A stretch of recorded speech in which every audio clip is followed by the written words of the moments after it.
സന്തോഷമുള്ളവർ കരങ്ങൾ ഉയർത്തി കർത്താവിനെ സ്തുതിക്കാമോ? Hallelujah, hallelujah, hallelujah. കർത്താവിൻ്റെ ദാസൻ പറഞ്ഞതുപോലെ കർത്താവ് പറഞ്ഞു, ഞാൻ ലോകാവസരത്തോളം എല്ലാ നാളും നിങ്ങളോട് കൂടെ ഉണ്ട്. ഹല്ലേലൂയ. നമ്മൾ ഒരിക്കലും ഉപേക്ഷിക്കാത്ത നല്ലൊരു ദൈവത്തിൻ്റെ അരികിലേക്കാണ് നാം കടന്നു വന്നിരിക്കുന്നത്. പ്രിയപ്പെട്ടവരെ, ലോകത്തിൽ ഒത്തിരി പ്രസംഗങ്ങളുണ്ട്, ഒത്തിരി സന്ദേശങ്ങളുണ്ട്, ഒത്തിരി മെസ്സേജുകളുണ്ട്. പക്ഷേ ആ സന്ദേശങ്ങളും ആ പ്രസംഗങ്ങളും ഒക്കെ മനുഷ്യൻ്റെ മനസ്സിനെ രൂപാന്തരപ്പെടുത്തുമ്പോൾ ഇന്ന് രാത്രികാലം മനുഷ്യൻ്റെ ജീവിതത്തെ രൂപാന്തരപ്പെടുത്തുന്ന ഒരു സന്ദേശമാണ് സുവിശേഷം എന്ന് പറയുന്നത്. ഈ രാത്രികാലം മനുഷ്യൻ്റെ മനസ്സിനെ രൂപാന്തരപ്പെടുത്തുന്ന അരുമനാഥനെ ഉയർത്തുവാൻ തക്കവണ്ണം സ്വർഗത്തിലെ ദൈവം ഞങ്ങൾക്ക് നൽകിയ നല്ല അവസരങ്ങളെ ഓർത്ത് ഞാൻ ദൈവത്തെ സ്തുതിക്കുകയാണ്. അയോഗ്യതകൾ ഒത്തിരി ഞങ്ങളുടെ ജീവിതത്തിലുണ്ട്, എങ്കിലും കർത്താവ് ഞങ്ങളെ ശ്രേഷ്ഠരെന്നെണ്ണി ഈ വലിയ പദവി നൽകിയതിനെ ഓർത്ത് ഞാൻ ദൈവത്തെ സ്തുതിക്കുകയാണ്. ദൈവത്തിൻ്റെ വലിയ സാന്നിധ്യം ഞങ്ങളുടെ മധ്യത്തിലുള്ള കൃപകൾക്ക് ഞങ്ങൾ നന്ദി പറയുന്നു. നമ്മുടെ വിശുദ്ധ വേദപുസ്തകം തുറന്ന് നമുക്കൊരു വാക്യം വായിക്കാം. ഇന്നത്തെ ചിന്തയ്ക്ക് ആധാരമായി ലൂക്കോസ് എഴുതിയ സുവിശേഷം 24-ാമത്തെ അധ്യായം അതിൻ്റെ 1 മുതൽ 7 വരെയുള്ള വാക്യങ്ങൾ. ലൂക്കോസ് എഴുതിയ സുവിശേഷം 24-ാമത്തെ അധ്യായം അതിൻ്റെ 1 മുതൽ 7 വരെയുള്ള വാക്യങ്ങൾ വായിക്കുന്നു. ആ വാക്യം ഒന്ന് വായിച്ചു. അവർ ഒരുക്കിയ സുഗന്ധവർഗം എടുത്ത് ആഴ്ചവട്ടത്തിന്റെ 1-ാം ദിവസം അതികാലത്ത് കല്ലറയ്ക്കൽ എത്തി. കല്ലറയിൽ നിന്ന് കല്ല് ഉരുട്ടിക്കളഞ്ഞതായി കണ്ടു. അകത്തു കടന്നാറെ കർത്താവായ യേശുവിൻ്റെ ശരീരം കണ്ടില്ല.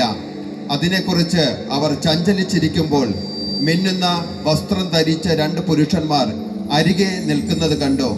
ഭയപ്പെട്ട് മുഖം കുനിച്ചു നിൽക്കുമ്പോൾ അവർ അവരോട്, നിങ്ങൾ ജീവനുള്ളവനെ മരിച്ചവരുടെ ഇടയിൽ അന്വേഷിക്കുന്നത് എന്ത്? നിങ്ങൾ ജീവനുള്ളവനെ മരിച്ചവരുടെ ഇടയിൽ അന്വേഷിക്കുന്നത് എന്ത്? അടുത്ത് വായിച്ചോട്ടെ.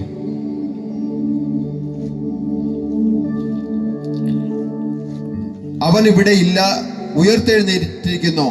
മുമ്പേ ഗലീലയിൽ ഇരിക്കുമ്പോൾ തന്നെ അവൻ നിങ്ങളോട്, മനുഷ്യപുത്രനെ പാപികളായ മനുഷ്യരുടെ കയ്യിൽ ഏൽപ്പിച്ചു ക്രൂശിക്കുകയും അവൻ 3-ാം നാൾ ഉയർത്തെഴുന്നേൽക്കുകയും വേണം എന്ന് പറഞ്ഞത് ഓർത്തുകൊള്ളുവിൻ എന്ന് പറഞ്ഞു. അവൻ ഇവിടെ ഇല്ല, അവൻ ഉയർത്തെഴുന്നേറ്റിരിക്കുന്നു. നമ്മുടെ കരങ്ങളെ ഉയർത്തി നമ്മുടെ കണ്ണുകളെ ഒന്ന് അടച്ച് സ്വർഗത്തേക്ക് നോക്കി നമ്മുടെ അരുമനാഥൻ, നമ്മെ വീട്ടെടുത്ത ദൈവം, നമ്മെ മാനിച്ചവൻ, നമ്മുടെ താഴ്ചയിൽ നമ്മെ ഓർത്തവൻ, നമ്മുടെ വീഴ്ചയിൽ നമ്മെ താങ്ങിയ നല്ല ദൈവത്തെ ആദരങ്ങളൊന്ന് ചലിപ്പിച്ച് കൃപ പ്രാപിച്ച ദൈവമക്കൾ അഭിഷേകത്തോടെ പരിശുദ്ധാത്മാവിനോട് ചേർന്ന്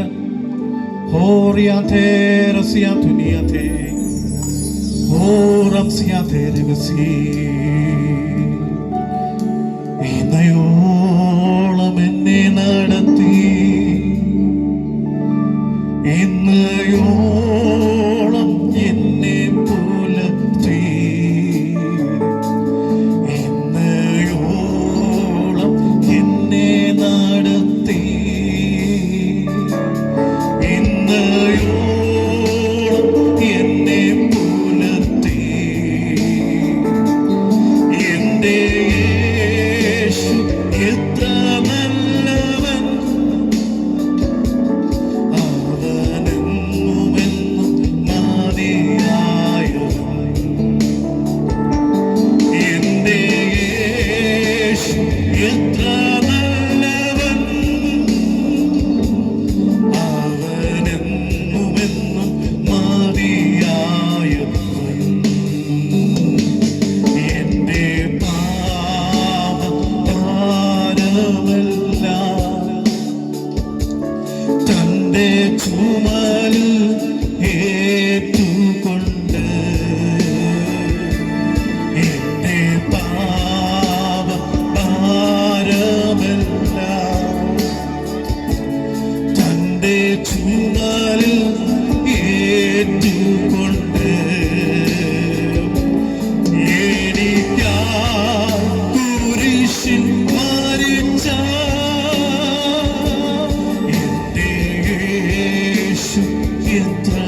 കൈവിടില്ല,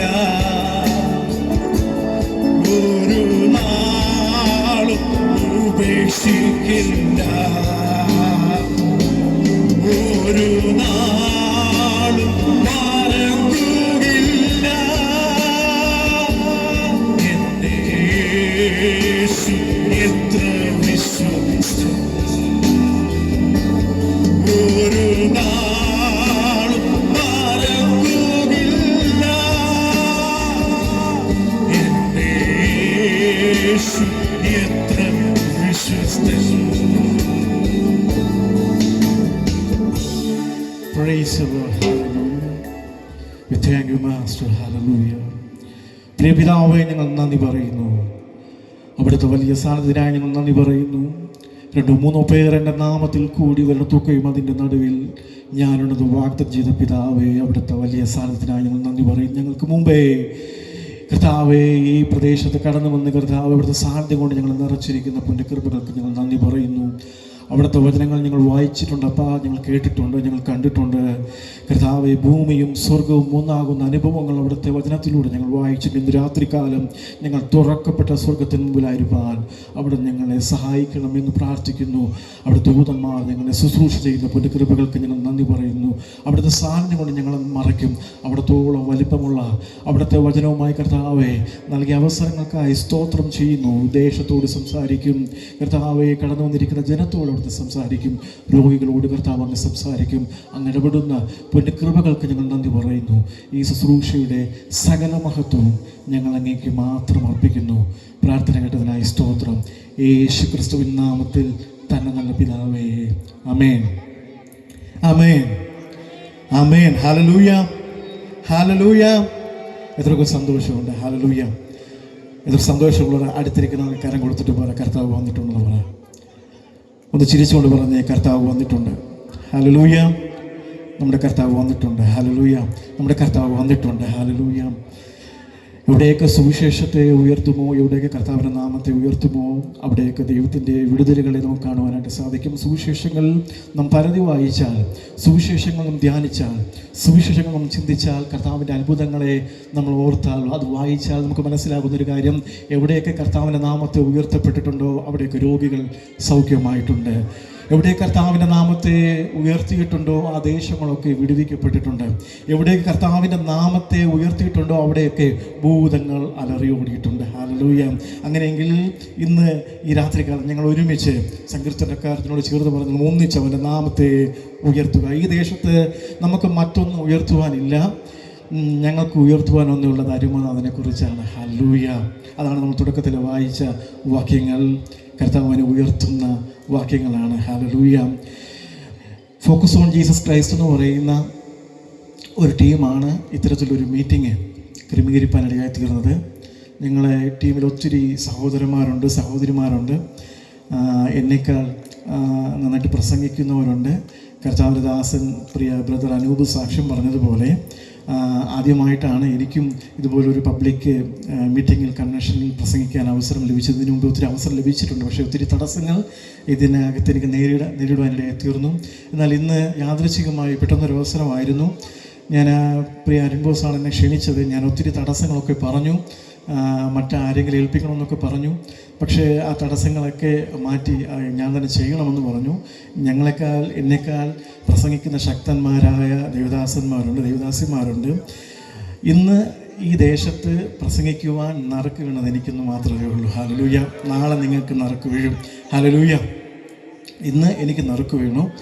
അങ്ങനെ യാദൃച്ഛികമായിട്ടാണ് ഇന്ന് എനിക്ക് അവസരം ലഭിച്ചത്. അതിനോർത്ത് ഞാൻ ദൈവത്തെ സ്തുതിക്കുന്നു. മറ്റു ഒരു സന്തോഷമുള്ള കാര്യമെന്ന് പറയുന്നത്, ഞാൻ ജനിച്ച ദേശമാണ് പുളിയറക്കോണം എന്ന് പറയുന്ന ദേശം. ഈ ദേശത്തിൽ ഒത്തിരി ഓർമ്മകൾ എനിക്കുണ്ട്.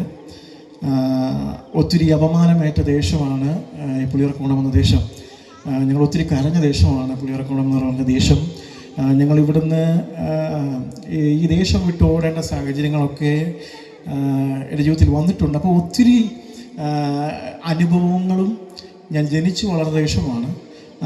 ഒത്തിരി അനുഭവങ്ങൾ, ഒത്തിരി ഓർമ്മകൾ എനിക്ക് ദേശത്തെക്കുറിച്ചുണ്ട്. ആ ദേശത്തിൽ കർത്താവിൻ്റെ വചനവുമായി നിൽപ്പാൻ, കർത്താവിനെ നിർത്തിയതിനെ ഓർത്ത്, കർത്താവിനെ തിരഞ്ഞെടുത്തതിനെ ഓർത്ത് ഞാൻ ദൈവത്തെ സ്തുതിക്കുകയാണ്. ഹല്ലേലൂയ.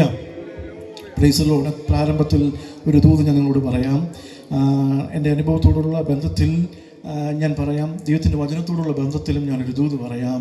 നീ എവിടെയാണോ തകർന്നത്, നീ എവിടെയാണോ ഒതുക്കപ്പെട്ടത്, നീ എവിടെയാണോ കരഞ്ഞത്, നീ എവിടെയാണോ അവമാനിക്കപ്പെട്ടത്, ആ ദേശത്തിൽ തന്നെ ദൈവം നിന്നെ മാനിക്കും. ആ ദേശത്തിൽ തന്നെ ദൈവം നിന്നെ ഉയർത്തും. ഹല്ലേലൂയ. നീ എവിടെയാണോ തകർന്നു പോയത്, നീ എവിടെയാണോ അപമാനിക്കപ്പെട്ടത്, നീ എവിടെയാണോ തള്ളപ്പെട്ടു പോയത്, ഹല്ലേലൂയ, ആ ദേശത്തിൽ തന്നെ ദൈവം നിന്നെ ഉയർത്തുവാനിടയായി തീരും. പത്രോസിൻ്റെ ജീവിതം അങ്ങനെ ഒരു അനുഭവം വെളിപ്പെടുത്തുകയാണ്. യെരൂശലേമിൻ്റെ വിവിധ കോണുകളിൽ ഒരു ചെറിയ കുഞ്ഞിൻ്റെ മുൻപിൽ പോലും യേശുവിനെ തള്ളിപ്പറയുന്ന അനുഭവം പത്രോസിൻ്റെ ജീവിതത്തിലുണ്ടായി. എനിക്കിവനെ അറിയുന്നില്ല എന്ന് പറഞ്ഞ് ദൈവത്തെ പ്രാകുവാൻ ഉള്ള സാഹചര്യങ്ങൾ പത്രോസിൻ്റെ ജീവിതത്തിലുണ്ടായി. പക്ഷേ എവിടെയാണോ അവൻ തള്ളിപ്പറഞ്ഞത്, അവിടെ തന്നെ അവൻ അതിധൈര്യത്തോടെ യെരൂശലേമിൻ്റെ വീഥികളിൽ, യെരൂശലേമിൻ്റെ കവലകളിൽ അതിധൈര്യത്തോടെ കർത്താവിൻ്റെ നാമത്തെ ഉയർത്തുവാൻ ദൈവം അവനെ ഉപയോഗിപ്പാനിടയായി തീർന്നു. പ്രിയപ്പെട്ടവരെ, ദൂത് ഞാൻ പറയാം. നിങ്ങൾ എവിടെ ഉടഞ്ഞു പോയോ, എവിടെ തകർന്നു പോയോ, എവിടെ നിങ്ങൾ അവമാനിക്കപ്പെട്ടോ, അവിടെ തന്നെ ദൈവം നിങ്ങളെ മാനിപ്പാനിടയായി തീരും. ദൈവം നമ്മെ ധാരാളമായി അനുഗ്രഹിക്കട്ടെ. നല്ല ഗാനങ്ങൾ ആലപിച്ച നമ്മുടെ ആരാധനയിലേക്ക് നയിച്ച ദേവദാസന്മാരോട് ഞാൻ ദൈവത്തെ സ്തുതിക്കുന്നു. ഇനിയുള്ള നാളുകളിൽ ദൈവം അവർക്ക് വലിയ വേദികൾ, വലിയ പട്ടണങ്ങൾ, വലിയ രാജ്യങ്ങൾ കർത്താവിൻ്റെ നാമത്തെ ഉയർത്തുവാൻ ദൈവം അവരെ സഹായിക്കുമാറാകട്ടെ. അനുഗ്രഹിക്കപ്പെട്ട സാക്ഷ്യം പറഞ്ഞ പ്രിയ അനുബ്രദറിനെ ഓർത്ത് ഞാൻ സ്തോത്രം ചെയ്യുകയാണ്. പ്രിയദാസനെയും കർത്താവ് മാനിക്കുമാറാകട്ടെ. ഈ പട്ടണത്തിൽ ഒത്തിരി പ്രവാചകന്മാരുണ്ട്. ആ പ്രവാചകന്മാരിൽ ഒരുവനായിട്ട് ദൈവം പ്രിയ മകനെ ദൈവം അഭിഷേകം ചെയ്യുമാറാകട്ടെ. നാളുകളിൽ ദൈവത്തിന് വേണ്ടി കൂടുതലായി പ്രയോജനപ്പെടട്ടെ ഞാൻ ആത്മാർത്ഥമായി അനുഗ്രഹിച്ച് പ്രാർത്ഥിക്കുന്നു. ദൈവം ഈ രാത്രികാലവും പ്രിയ മകനെ തൊടട്ടെ എന്ന് ഞാൻ ആഗ്രഹിക്കുകയാണ്. ഹല്ലേലൂയ. നാം വായിച്ച വാക്യം ലൂക്കോസിൻ്റെ സുവിശേഷം 24-ാമത്തെ അധ്യായം അതിൻ്റെ 1 മുതൽ 7 വരെയുള്ള വാക്യങ്ങളാണ് നാം വായിപ്പാനിടയായി തീർന്നത്. വളരെ അനുഗ്രഹിക്കപ്പെട്ട എന്നെ വളരെയധികം സന്തോഷിപ്പിച്ച വചനങ്ങളാണ് അതിനകത്ത് എഴുതിയിരിക്കുന്ന 3 കാര്യങ്ങൾ. അവിടെ യേശു താൻ മരിച്ച് കല്ലറയിൽ അടക്കിയതിന് ശേഷം ചില സഹോദരിമാർ യേശുവിനെ ശുശ്രൂഷിപ്പാൻ, യഹൂദ ആചാരപ്രകാരം ശുശ്രൂഷിപ്പാൻ കടന്നു വരുന്ന ഒരു സാഹചര്യത്തെയാണ് നാം വായിച്ചത്. ഇവരാര് എന്നതിനെക്കുറിച്ച് 10-ാമത്തെ വാക്യത്തിൽ വളരെ വ്യക്തമായിട്ട് പറയുകയാണ്. 3 സഹോദരിമാർ നമുക്കറിയാം. മഗ്ദലക്കാരത്തി മറിയുണ്ട്, അവിടെ ഹന്ന എന്ന് പറയുന്ന ഒരു സ്ത്രീയുണ്ട്, അല്ലാതെ യാക്കോബിൻ്റെ അമ്മ മറിയുണ്ട്. അങ്ങനെ 3 സ്ത്രീകളും അതിൻ്റെ കൂടെ ഒത്തിരി സ്ത്രീകളുമായിട്ട് അവിടെ ശുശ്രൂഷിപ്പാൻ, സുഗന്ധദ്രവ്യങ്ങളുമായിട്ട് യേശുവിനെ ശുശ്രൂഷിപ്പാൻ കടന്നു വരുന്ന ഒരു ഭാഗമാണ് നാം വായിപ്പാനിടയായി തീർന്നത്. അപ്പോൾ ഇവർ വളരെയധികം ഭാരത്തോടുകൂടെയാണ് ഇവർ വരുന്നത്. നിങ്ങൾ 23-ാമത്തെ അധ്യായത്തിൻ്റെ അതിൻ്റെ അവസാന ഭാഗങ്ങളൊക്കെ വായിക്കുമ്പോൾ മനസ്സിലാകുന്നൊരു കാര്യം, അവൻ്റെ ശരീരം വെച്ച വിധവും കണ്ടിട്ട് മടങ്ങിപ്പോയി. സുഗന്ധവർഗവും പരിമള തൈലവും ഒരുക്കി കൽപ്പന അനുസരിച്ച് ശബത്തിൽ സ്വസ്ഥമായിരുന്നു എന്ന് പറഞ്ഞിട്ട് പിറ്റേ ദിവസം അവർ വരികയാണ്. അപ്പോൾ യേശുവിനെ വെച്ചത് എങ്ങനെയാണെന്ന് അവർ കണ്ടു. അത് ബോധ്യം വരുത്തി അവരെ കല്ലും വെച്ചു. അതിൻ്റെ അവരല്ല വെച്ചത്, റോമൻ പട്ടാളക്കാരാണ് ആ മുദ്രയൊക്കെ വെച്ചത്. പക്ഷേ ഇവർ വളരെ ഭാരത്തോടെ, ഈ സ്ത്രീകൾ വളരെ ഭാരത്തോടു കൂടിയാണ് എന്ന് പറഞ്ഞാൽ, നമ്മൾ മറ്റു സുവിശേഷങ്ങളൊക്കെ പഠിക്കുമ്പോൾ ഒത്തിരി ഭാരത്തോടെ ഇവർ കടന്നു വരുമ്പോൾ വചനം പറയുന്നത് അവർ ചഞ്ചലിച്ചുകൊണ്ട് വരികയാണ്. അവരുടെ ഉള്ളിലൊരു ഭാരമുണ്ട്. ഈ കല്ലെങ്ങനെയാണ് ഉരുട്ടി മാറ്റുന്നത്? അവർ സ്ത്രീകളാണ്, അവർക്ക് അത്രത്തോളം ശക്തിയില്ല. നമ്മളതിനെക്കുറിച്ച് അതിൻ്റെ ചരിത്രമൊക്കെ പഠിക്കുമ്പോൾ ഏതാണ്ട് 20ഓളം ആൾക്കാരുണ്ടെങ്കിൽ മാത്രമേ ആ കല്ലിനെ അല്ലെങ്കിൽ ആ ഉരുണ്ട ആ ഡോറിനെ മാറ്റുവാനായിട്ട് സാധിക്കത്തുള്ളൂ. അപ്പോൾ ഇതാരാണ് ഞങ്ങൾക്ക് വേണ്ടി മാറ്റണമെന്നുള്ള ഒരു മനസ്സോടുകൂടിയാണ്, അല്ലെങ്കിൽ ചിന്തയോടുകൂടിയാണ് അവർ കടന്നു വന്നിരിക്കുന്നത്. പക്ഷേ അവരെ ആശ്ചര്യപ്പെടുത്തിയിരിക്കുന്ന കാര്യം, അവർ കല്ലറയ്ക്ക് മുൻപിൽ വന്നപ്പോൾ കല്ലുരുട്ടി മാറ്റിയിരിക്കുന്നത് അവർ കണ്ടതിനകത്തേക്ക് അവർ നോക്കുമ്പോൾ യേശുവിൻ്റെ ശരീരത്തെ കാണാനില്ല. യേശുവിൻ്റെ അല്ലെങ്കിൽ ആ സ്ഥലം നോക്കുമ്പോൾ യേശുവിനെ പൊതിഞ്ഞ ആ റൂമാൽ അവിടെയുണ്ട്, തുണി അവിടെയുണ്ട്. പക്ഷേ യേശുവിൻ്റെ ശരീരത്തെ കാണുവാൻ അവർക്ക് സാധിക്കുന്നില്ല. അവരങ്ങനെ ചഞ്ചലിച്ചിരിക്കുമ്പോഴാണ് 2 പുരുഷന്മാർ വെള്ള വസ്ത്രം ധരിച്ച, മിന്നുന്ന വസ്ത്രം ധരിച്ച, ദൈവസാന്നിധ്യത്തിൻ്റെ നിറവിൽ 2 പുരുഷന്മാർ അവരോട് അതാണ് നമ്മൾ പ്രാരംഭത്തിൽ വായിപ്പാനിടയായി തീർന്നത്. അപ്പോൾ 2 പുരുഷന്മാർ വന്നവരോട് സംസാരിക്കുന്നു. നിങ്ങൾ ജീവനുള്ളവനെ മരിച്ചവരുടെ ഇടയിൽ തിരയുന്നത് എന്തിനാണ്? അവൻ ഇവിടെ ഇല്ല, അവൻ ഉയർത്തെഴുന്നേറ്റിരിക്കുന്നു. അത് അവരോട് പറയുന്ന കാര്യമാണ്. ഇന്ന് രാത്രികാലം ഞങ്ങളിവിടെ മീറ്റിംഗ് നടത്തുന്നതിൻ്റെ കാരണം, ഞാൻ ഇവിടെ നിന്ന് പ്രസംഗിക്കുന്നതിൻ്റെ കാരണം, ഞങ്ങളുടെ സഹോദരന്മാർ ഇൻസ്ട്രുമെൻറ്റ്സ് പ്ലേ ചെയ്യുന്നതും പാടുന്നതിനൊക്കെ കാരണം നമ്മുടെ കർത്താവ് ഉയർത്തെഴുന്നേറ്റിരിക്കുന്നത് കൊണ്ടാണ്. ഹല്ലേലൂയ. നമ്മൾ അഭിമാനത്തോടെ, നിങ്ങൾ സന്തോഷത്തോടെ ഇത് പറയുന്നതിൻ്റെ കാരണം ഞങ്ങളുടെ കർത്താവ്, ഞങ്ങൾ പ്രസംഗിക്കുന്ന ദൈവത്തിൻ്റെ പ്രത്യേകത, കർത്താവ് ഉയർത്തി എഴുന്നേറ്റിരിക്കുന്നു. അവൻ ജീവനുള്ള ദൈവമാണ്. ഹല്ലേലൂയ. ഈ ലോകത്ത് ഒത്തിരി ദൈവങ്ങളുണ്ട്, ഒത്തിരി ദൈവങ്ങൾ. ഇന്നേക്ക് 3 വർഷങ്ങൾക്ക് മുമ്പ് ഞങ്ങളുടെ ഫോക്കസ് ഓൺ ജീസസ് ക്രൈസ്റ്റ് എന്ന് പറയുന്ന ഞങ്ങളുടെ ടീമിൻ്റെ ആദ്യത്തെ കൺവെൻഷൻ പാറശാല എന്ന് പറയുന്ന ദേശത്ത് വെപ്പാനിടയായി തീർന്നു. കൊടവിളാകം എന്ന് പറയുന്ന സ്ഥലത്ത് ഞങ്ങളിതുപോലെ ഒരു 4 ഡയനൈറ്റൊക്കെ വെച്ച് അവിടെ ഒരു കൺവെൻഷൻ നടത്തുവാൻ ഇടയായി തീർന്നു. ഞങ്ങളുടെ ആദ്യത്തെ ഒരു കൺവെൻഷനായിരുന്നു അത്. ഞങ്ങളുടെ ടീമിലുള്ള അനുഗ്രഹിക്കപ്പെട്ട ആദരണീയ പാസ്റ്റർ ദിലീപ് സ്റ്റീഫൻ, അവർ കാട്ടാക്കട, അദ്ദേഹമാണ് ആ മീറ്റിങ്ങിൽ അന്ന് അവിടെ പ്രസംഗിപ്പാനിടയായി തീർന്നത്. അദ്ദേഹം പറഞ്ഞ ഒരു കാര്യം എനിക്ക് വളരെ ഇഷ്ടമായൊരു കാര്യം അദ്ദേഹം പറയാനിടയായി തീർന്നു. ഈ ലോകത്തിൽ ഒത്തിരി ദൈവങ്ങളുണ്ട്, എങ്ങനെയാണ് ഈ ലോകത്തിൽ ദൈവങ്ങൾ ഉണ്ടായതെന്നുള്ളതാണ്. അദ്ദേഹം രസകരമായ രീതിയിലാണ് കാര്യങ്ങൾ അവതരിപ്പിച്ചത്. എന്നാൽ ഞാനത് ഒന്നുകൂടെ ആവർത്തിക്കാൻ ആഗ്രഹിക്കുകയാണ്. ഈ ലോകത്തിൽ ഒത്തിരി ദൈവങ്ങൾ ഉണ്ട്. ഉൽപ്പത്തി പുസ്തകം 11-ാമത്തെ അധ്യായം പഠിക്കുമ്പോൾ, ഉൽപ്പത്തി പുസ്തകം 11-ാം അധ്യായത്തിൽ നമ്മൾ വായിക്കുമ്പോൾ നമുക്ക് മനസ്സിലാകുന്ന കാര്യം, മനുഷ്യരുടെ ഭാഷ ഒന്നായിരുന്നു, അവരെല്ലാവരും ഒരുപോലെ ആയിരുന്നു. അവിടെ രേഖപ്പെടുത്തിയിരിക്കുന്ന കാര്യം, വാക്കുകളെല്ലാം ഒരുപോലെയായിരുന്നു.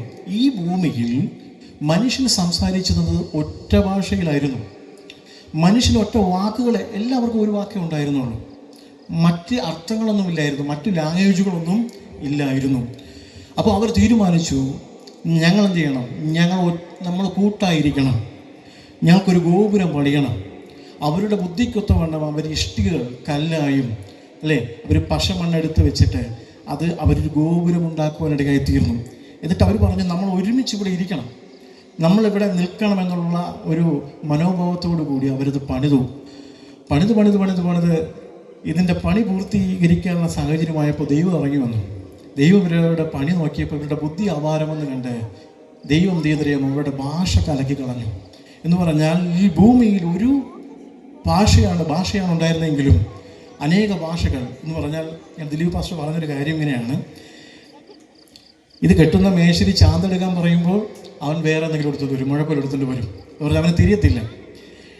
കല്ലെടുത്തുകൊണ്ട് വരാൻ പറയുമ്പോൾ ചാന്തെടുത്തുകൊണ്ട് വരും, ചാന്തെടുത്തുകൊണ്ട് വരാൻ പറയുമ്പം മുഴക്കൊലെടുത്തുകൊണ്ട് വരാൻ പറയും. എന്ന് പറഞ്ഞാൽ അവരുടെ ഭാഷ തന്നെ മാറ്റിക്കളയാനിടയായിത്തീരുന്നു. അവർ ചിതറിപ്പോയതായിട്ട് വിശുദ്ധ വേദ പുസ്തകത്തിൽ നമുക്ക് കാണുവാനും സാധിക്കുന്നു. പ്രിയപ്പെട്ടവരെ, ചിതറിപ്പോയവർ അവർ ഓരോരോ ദേശങ്ങളിൽ കടന്നുപോയി. കല്ലിനെ കണ്ടവർ അവർ വിചാരിച്ചു കല്ലാണ് ദൈവം. വൃക്ഷത്തെ കണ്ടവർ അവർ വിചാരിച്ചു വൃക്ഷമാണ് ദൈവം. പാമ്പിനെ കണ്ടവർ വിചാരിച്ചു പാമ്പാണ് ദൈവം. പ്രിയപ്പെട്ടവരെ, സൂര്യനെ കണ്ടവർ വിചാരിച്ചു സൂര്യനാണ് ദൈവം. അവർ കണ്ടതൊക്കെ ദൈവമാണെന്ന് വിശ്വസിച്ച് ദൈവത്തെ ആരാധിപ്പാനിടയായി തീർന്നു. പ്രിയപ്പെട്ടവരെ, ഈ ഭൂമിയിൽ അനേകം ദൈവങ്ങളുണ്ട്, പക്ഷേ ഞങ്ങൾ ഉയർത്തുന്ന ദൈവത്തിൻ്റെ പ്രത്യേകത ജീവനുള്ള ദൈവമാണ്. അവൻ ഉയർത്തപ്പെട്ട ക്രിസ്തുവാണ്, ഉയർത്തപ്പെട്ട മശിഹയാണ്. പ്രിയപ്പെട്ടവരെ, ഈ ഭൂമിയിൽ ഒത്തിരി മഹാന്മാരുടെ രഥന്മാരുടെ കല്ലറകൾ അടഞ്ഞു കിടക്കുമ്പോഴും ഇന്നും പുണ്യഭൂമിയിൽ യെരുശലേമിൽ തുറന്നു കിടക്കുന്ന ഒരു കല്ലറയുണ്ട്. അത് കർത്താവിൻ്റെ കല്ലറയാണ്. ഹല്ലേലൂയ. ഞങ്ങൾക്ക് എന്താണ് ഈ കർത്താവിനെ സ്തുതിക്കുവാൻ, ഈ കർത്താവിൻ്റെ വചനത്തെ ഉയർത്തുവാൻ, ഈ കർത്താവിന് വേണ്ടി പാടുവാനൊക്കെ ഇഷ്ടമെന്നറിയാമോ? ഞങ്ങളുടെ കർത്താവ് ജനിച്ചതുപോലെ, യേശു കർത്താവ് ജനിച്ചതുപോലെ ഇന്നവരാരും ജനിച്ചിട്ടില്ല. യേശു വളർന്നതുപോലെ ആരും വളർന്നിട്ടില്ല. യേശു ജീവിച്ചതുപോലെ ഇന്നേവരെ ആരും ഉലകത്തിൽ ജീവിച്ചിട്ടില്ല.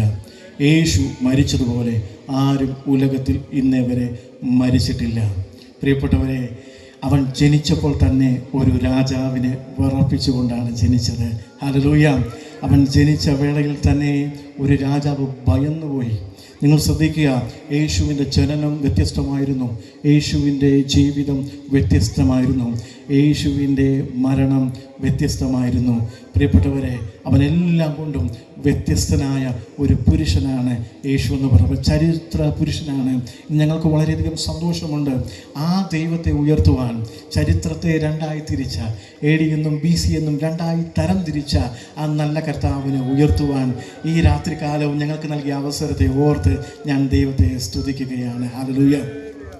അതുകൊണ്ടാണ് തുടക്കത്തിൽ ഞാൻ പറഞ്ഞതിൻ്റെ കാരണം, എവിടെയൊക്കെ കർത്താവിനെ ഉയർത്തുന്നോ അവിടെയൊക്കെ ദൈവത്തിൻ്റെ പ്രവൃത്തി വെളിപ്പെടുവാനിടയായി തീരും. ഈ രാത്രികാലവും ദൈവം നിങ്ങളെ തൊടും, ദൈവം നിങ്ങളെ സന്ദർശിക്കും. പ്രിയപ്പെട്ടവരെ, ഈ കല്ലറ നിങ്ങൾ ശ്രദ്ധിക്കണമേ. ഈ കല്ലറ ഇപ്പോൾ തുറന്നു കിടക്കുകയാണ്. ഞാൻ അതിനകത്തൊരു ആത്മീകാർത്ഥം പറയാം. പ്രിയപ്പെട്ടവരെ, ഇതുപോലുള്ള സാഹചര്യങ്ങളിൽ നമ്മുടെ ജീവിതത്തിൽ നാം ചില കല്ലറകൾക്കകത്ത് കിടക്കേണ്ടതായിട്ട് വരും. നമ്മുടെ ശരീരം ഒരുപക്ഷെ ദ്രവിച്ചെന്ന് വന്നേക്കാം. നമ്മുടെ ശരീരം ഒരുപക്ഷെ രോഗത്താൽ ഞെരുങ്ങിയെന്ന് വന്നേക്കാം. കടഭാരം ഞങ്ങളെ മുക്കിയെന്ന് വന്നേക്കാം, അല്ലേ? ഒത്തിരി പരിഹാസങ്ങൾ ഒരുപക്ഷെ ഏറ്റെന്ന് വന്നേക്കാം. പക്ഷേ ഈ ലോകത്തിലെ ഒരു കല്ലറയ്ക്കും ആത്മീകനെ ഒതുക്കുവാൻ സാധ്യമല്ല. ഈ ലോകത്തിലെ ഒരു രോഗത്തിനും ആത്മീകനെ ഒതുക്കുവാൻ സാധ്യമല്ല. ഈ ലോകത്തിലെ ഒരു കടഭാരത്തിനും ഹല്ലേലൂയ ദൈവത്തിൻ്റെ പൈതലിനെ, ദൈവത്തിൻ്റെ ദാസനെ, ദൈവത്തിൻ്റെ ദാസിയെ ഒതുക്കി കളയുവാൻ കഴിയുകയില്ല. ഹല്ലേലൂയ. ഈ ലോകത്തിലെ ഒന്നിനും നിയോഗമുള്ളവനെ, വിളിയുള്ളവനെ, തിരഞ്ഞെടുപ്പുള്ളവനെ ഒതുക്കുവാൻ സാധ്യമല്ല. പ്രിയപ്പെട്ടവരെ, പലരും ശ്രമിച്ചെന്ന് വന്നേക്കാം. ഈ ലോകത്തിലെ ഒന്നിനും നിങ്ങളെ ഒതുക്കുവാൻ സാധ്യമല്ല. ഹല്ലേലൂയ. വളരെയധികം സന്തോഷമാണ്. ഹല്ലേലൂയ. ദൈവത്തിൻ്റെ വചനവുമായി നിൽപ്പാൻ. പ്രിയപ്പെട്ടവരെ, ഞാനൊരു ചെറിയൊരു കാര്യം, ഒരു ചെറിയ സന്ദേശം നിങ്ങളെ, ഒരു ചെറിയ കഥ നിങ്ങളെ, ഒരു സംഭവം നിങ്ങളെ അറിയിക്കാനായിട്ട് ആഗ്രഹിക്കുകയാണ്.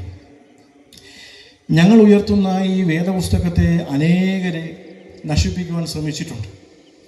അനേകരിതിനെ ചുട്ടുചാമ്പലാക്കിയിട്ടുണ്ട്. അനേകരിതിനെ നശിപ്പിച്ചിട്ടുണ്ട്. അനേകരിതിനെതിരെ വെല്ലുവിളിച്ചിട്ടുണ്ട്. എന്നാൽ അവരുടെയൊക്കെ ഭവനങ്ങളെ പിന്നെ ബൈബിൾ സൊസൈറ്റികളാക്കി മാറ്റിയ ചരിത്രം നമ്മുടെ മുൻപിലുണ്ട്. എന്നാൽ ഞാൻ ചിന്തിച്ച മറ്റൊരു കാര്യമുണ്ട്. ചില വർഷങ്ങൾക്ക് മുമ്പ് ഒരു മനുഷ്യൻ,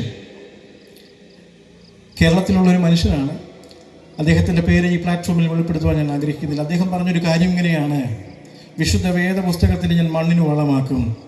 അദ്ദേഹം പറഞ്ഞ സ്റ്റേറ്റ്മെൻറ്റ് ഇങ്ങനെയാണ്: വിശുദ്ധ വേദ പുസ്തകത്തെ ഞാൻ മണ്ണിന് വളമാക്കും. പ്രിയപ്പെട്ടവരെ, 6 മാസം കഴിഞ്ഞപ്പോൾ അദ്ദേഹം മണ്ണിന് വളമായി. ദൈവത്തിൻ്റെ വചനത്തെ ഒതുക്കുവാൻ ഒരു ശക്തിക്കും കഴിയുകയില്ല. ഒരു ദേശത്തിനും ഒരു വ്യവസ്ഥയ്ക്കും ഒരു അധികാരത്തിനും ദൈവത്തിൻ്റെ വചനത്തെ തകർക്കുവാൻ സാധ്യമല്ല. ഇത് സ്വർഗത്തോളം വലിപ്പമുള്ള ദൈവത്തിൻ്റെ വചനമാണ്. ഇത് ഞാൻ തുടക്കത്തിലെ പറഞ്ഞതുപോലെ മനുഷ്യനെ രൂപാന്തരപ്പെടുത്തുന്ന, മനുഷ്യൻ്റെ ജീവിതത്തെ രൂപാന്തരപ്പെടുത്തുന്നതാണ് ദൈവത്തിൻ്റെ വചനമെന്ന് പറയുന്നത്. പ്രിയ അനുബ്രതൻ്റെ സാക്ഷ്യം നിങ്ങൾ ശ്രദ്ധിച്ചിട്ടുണ്ടാകും. ഹല്ലേലൂയ.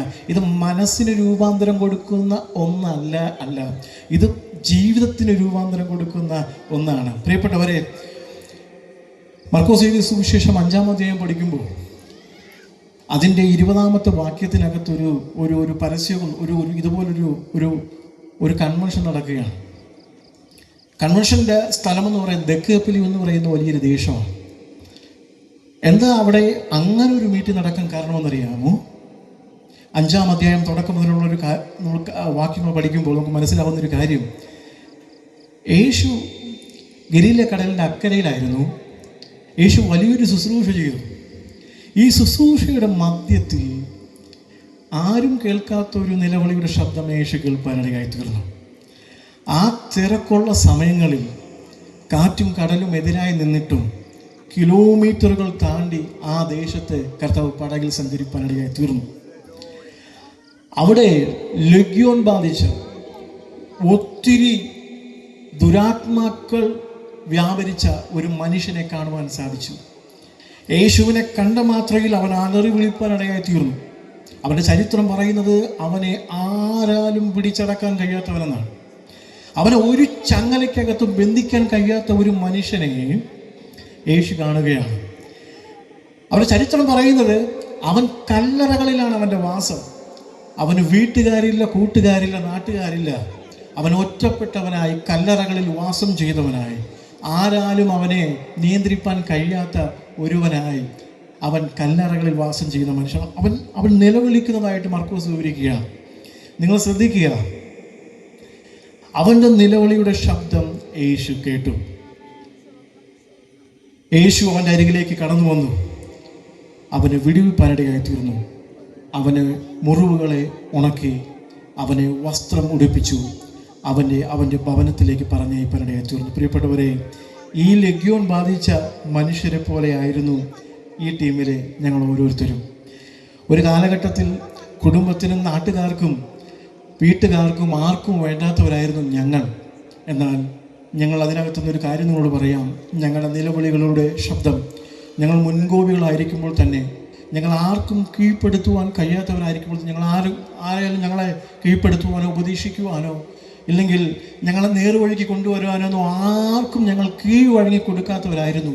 പക്ഷേ അതിൻ്റെ നടുവിലും ഞങ്ങളുടെ ഉള്ളിൻ്റെ ഉള്ളിൽ ചില നിലവിളികളുണ്ടായിരുന്നു. ഞങ്ങൾ മദ്യപിക്കുന്നവരും ഞങ്ങൾ ഡ്രഗ്സ് യൂസ് ചെയ്യുന്നവരുമായിരുന്നു. ഞങ്ങൾ ആത്മഹത്യയെക്കുറിച്ച് ആഗ്രഹിച്ചവരും ചിന്തിച്ചവരുമായിരുന്നു. ഞങ്ങൾ അടിപിടി കേസുകളിൽ അകപ്പെട്ടവരായിരുന്നു. ഞങ്ങളുടെ ടീമിനകത്ത് പോലീസുകാരനെ തല്ലിയ വ്യക്തികളുണ്ട്. ഒത്തിരി പ്രാവശ്യം കേസ് പറഞ്ഞ് അതൊക്കെയും ദൈവം മാറ്റിയ അനുഭവമുള്ളവർ ഞങ്ങളുടെ ടീമിനകത്തുണ്ട്. ഒത്തിരി രോഗത്തിൻ്റെ അവസ്ഥയിൽ കൂടെ കടന്നു വന്നവർ ഞങ്ങൾ ടീമിനകത്തുണ്ട്. ക്യാൻസർ ബാധിച്ച് ട്രിവാൻഡ്രം RCCയിൽ കീമോ എടുത്ത് കർത്താവ് വിടുവിച്ചവർ ഞങ്ങളുടെ നടുവിലുണ്ട്. തളർവാദം പിടിച്ച് കിടന്നവർ ഞങ്ങളുടെ നടുവിലുണ്ട്. മദ്യപാനത്തിന് അടിമകളായവർ ഞങ്ങളുടെ കൂടെ ഉണ്ട്. ഒത്തിരി രോഗം ബാധിച്ചവർ ഞങ്ങളുടെ കൂടെ ഉണ്ട്.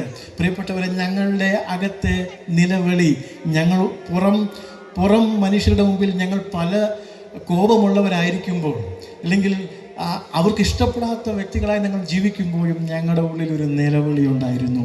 ഇന്ന് രാത്രികാലം ഞങ്ങൾ ഒരു കാര്യം ശാന്തമായി പറയട്ടെ. നിന്റെ നിലവിളികളെ കേൾക്കുന്ന ഒരു നല്ല ദൈവമുണ്ട്. ഈ ദേശത്തോടൊരു ദൂത് പറയട്ടെ. ഒരുപക്ഷേ ഒത്തിരി സാഹചര്യത്തിലൂടെ ആയിരിക്കാം നീ കടന്നു പോകുന്നത്. ഒത്തിരി കടഭാരത്തിലൂടെ ആയിരിക്കാം നീ ഒരുപക്ഷേ ഈ മൈക്രോഫോണിലൂടെ എൻ്റെ ശബ്ദം കേൾക്കുന്നത്. ഒത്തിരി രോഗത്തിൻ്റെ അനുഭവത്തിലൂടെ ആയിരിക്കാം ഒരുപക്ഷെ നീ എൻ്റെ ശബ്ദം കേൾക്കുന്നത്. പക്ഷേ നിന്റെ നിലവിളികളെ കേൾക്കുവാൻ തക്കവണ്ണം നിന്നെ സ്നേഹിക്കുന്ന നല്ല ഒരു പിതാവുണ്ട്. പ്രിയ പാട്ടുകാരൻ പറഞ്ഞതുപോലെ നിന്നെ സ്നേഹിക്കുന്ന ഒരു നല്ല അപ്പനുണ്ട്. പ്രിയപ്പെട്ടവരെ, നിങ്ങളെ ഉപേക്ഷിക്കപ്പെട്ട സാഹചര്യങ്ങളായിരിക്കാം, ആരും തിരിഞ്ഞു നോക്കാത്ത സാഹചര്യത്തിലായിരിക്കാം, കൂട്ടുകാർ ഉപേക്ഷിച്ച സാഹചര്യത്തിലായിരിക്കാം, ഒരുപക്ഷെ കേസുകളിൽ അകപ്പെട്ട സാഹചര്യത്തിലായിരിക്കാം. നിന്റെ നിലവിളികളെ കേൾക്കുവാൻ പ്രാപ്തിയുള്ള നല്ല ദൈവമുണ്ട്. തുടക്കത്തിൽ പറഞ്ഞല്ലോ, ഒത്തിരി ദൈവങ്ങളോട് ഞാൻ സംസാരിച്ചിട്ടുണ്ട്. എൻ്റെ ചെറിയ അനുഭവത്തിൽ ഞാൻ സൂര്യനോട് പ്രാർത്ഥിച്ചിട്ടുണ്ട്, വെളിച്ചത്തിനോട് പ്രാർത്ഥിച്ചിട്ടുണ്ട്. പക്ഷേ എൻ്റെ അനുഭവത്തിൽ ഞാനൊരു കാര്യം പറയാം. എന്നോട് സംസാരിച്ചിട്ടുള്ള ഒരേ ഒരു ദൈവം അത് യേശുവാണ്. ഹല്ലേലൂയ. എൻ്റെ കരം പിടിച്ച് നടന്നിട്ടുള്ള ഒരു ദൈവം അത് യേശു കർത്താവാണ്. എന്നെ താങ്ങും തലോടുമായി നിന്ന് അല്ലേ എൻ്റെ വേദനകളെ അറിഞ്ഞിട്ടുള്ള ഒരു ദൈവം അത് കർത്താവ് മാത്രമാണ്. അതുകൊണ്ട് ഞങ്ങളോട് സംസാരിക്കുന്ന, നിങ്ങളോട് സംസാരിക്കുന്ന, അല്ലെങ്കിൽ ഇടപെടാൻ കൊള്ളാവുന്ന, സ്നേഹിക്കാൻ കൊള്ളാവുന്ന നല്ലൊരു നാമമാണ് യേശു കർത്താവ്. പ്രിയപ്പെട്ടവരെ, യേശു നിങ്ങളെ സ്നേഹിക്കുന്നു. നിന്റെ നിലവിളികളെ കാണുന്ന നല്ല കർത്താവുണ്ട്. നിന്റെ നിലവിളികളെ കാണുന്ന. അവിടെ നിങ്ങൾ ശ്രദ്ധിക്കുക, ഒത്തിരി ശിഷ്യന്മാർ യേശുവിൻ്റെ കൂടെ ഉണ്ടെന്നേ. ഒരു വലിയ പുരുഷാരം യേശുവിൻ്റെ കൂടെയുണ്ട്. പക്ഷേ ഒരു ദേശത്തിൽ ഒരുവൻ്റെ നിലവിളിക്ക് വേണ്ടി യേശു കർത്താവ് ഒത്തിരി ചെലവുകൾ മുടക്കി ഒത്തിരി കിലോമീറ്ററുകൾ താണ്ടി ആ ദേശത്തെത്തി അവനെ വിടുവിച്ചു. പ്രിയപ്പെട്ടവരെ, ഞങ്ങൾ ഇന്ന് ചെയ്യുന്നതിൻ്റെ കാര്യം, ഞങ്ങൾ ഈ സുവിശേഷ യോഗങ്ങൾ, പരസ്യങ്ങളൊക്കെ ചെയ്യുന്നതിൻ്റെ കാരണം കർത്താവ് ഞങ്ങളെ വിടുവിച്ചതുകൊണ്ടാണ്, ഞങ്ങളെ സൗഖ്യമാക്കിയതുകൊണ്ടാണ്, ഞങ്ങളുടെ ജീവിതത്തെ രൂപാന്തരപ്പെടുത്തിയത് കൊണ്ടാണ്. പ്രിയ പാട്ടുകാരൻ പറഞ്ഞതുപോലെ ഇനി അതിനേക്കാൾ മറ്റൊരു കാര്യമുണ്ട്. കർത്താവദാസൻ സൂചിപ്പിച്ചതുപോലെ വലിയൊരു ആപത്ത് ഈ ഭൂമിയിൽ നടക്കാനായിട്ട് പോവുകയാണ്. ഞങ്ങൾക്ക് ഈ സമയമില്ലാത്ത ഈ സാഹചര്യത്തിലും കർത്താവിൻ്റെ നാമത്തെ ഉയർത്തുന്നതിനുള്ള മെയിനായിട്ടുള്ളൊരു കാരണമെന്ന് പറയുന്നത്, ഈ ഭൂമിയിൽ വലിയൊരു ആപത്ത് നടക്കാനായിട്ട് പോവുകയാണ്. എന്താണ് ആപത്ത്? ഈ ഭൂമി നശിക്കാൻ പോവുകയാണ്. നാം ഇന്ന് കാണുന്ന ഈ ഭൂമി, നാം ഇന്ന് കാണുന്ന കെട്ടിട സമുച്ചയങ്ങൾ, നാം ഇന്ന് കാണുന്ന വ്യവസ്ഥിതികളൊക്കെ തകരുന്ന സാഹചര്യങ്ങൾ ഉണ്ടാകാനായിട്ട് പോവുകയാണ്. വിശുദ്ധ വേദപുസ്തകം പഠിക്കുമ്പോൾ നമുക്കൊരു കാര്യം മനസ്സിലാക്കാനായിട്ട് സാധിക്കുന്നു. കർത്താവ് പറഞ്ഞൊരു കാര്യമാണ്. വേഗത്തിൽ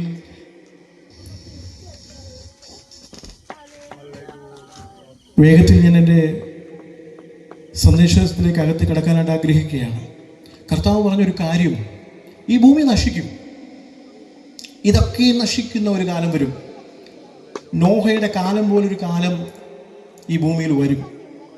നോഹയുടെ കാലഘട്ടത്തെക്കുറിച്ച് നമ്മൾ പഠിക്കുമ്പോൾ മനുഷ്യൻ തോന്നിയതുപോലെ ജീവിക്കുന്ന ഒരു കാലഘട്ടം. കൊണ്ടും കൊടുത്തും കഴിച്ചും ആർമാദിച്ചും. കുറച്ച് വർഷങ്ങൾക്ക് മുമ്പ് മനുഷ്യൻ പറയുന്നൊരു കാര്യം, സ്വർഗവും ഭൂമിയൊക്കെ എന്താണ്, ഇവിടെ തന്നെയാണ്. അതുകൊണ്ട് എന്ത് ചെയ്യണം, തിന്നുക, കുടിക്കുക, ആനന്ദിക്കുന്ന എന്ന് പറയുന്ന ആ രീതിയിൽ ഒരേ ഒരു ജീവിതമേ ഉള്ളൂ. അതുകൊണ്ട് നമ്മൾ എന്ത് ചെയ്യണം, അടിച്ചു പൊളിച്ച് ജീവിക്കണം. വിശുദ്ധ വേദപുസ്തകം പറയുന്നു, മനുഷ്യ, നിന്റെ പ്രാണനെ നിന്ന് എടുത്താൽ പിന്നെ നീ എവിടെയാണെന്നാണ് പറയുന്നത്. മാനത്തോടിരിക്കുന്ന മനുഷ്യൻ വിവേകഹീനനായാൽ നശിച്ചു പോയിക്കൊണ്ടിരിക്കുന്ന മൃഗങ്ങൾക്ക് തുല്യനെന്ന് വിശുദ്ധ വേദപുസ്തകം നമ്മെ പഠിപ്പിക്കുകയാണ്. പ്രിയപ്പെട്ടവരെ, ഈ ഭൂമി നശിച്ചു പോകും. നാം കാണുന്ന വ്യവസ്ഥിതികളൊക്കെ നശിച്ചു പോകുവാനിടയായിത്തീരും.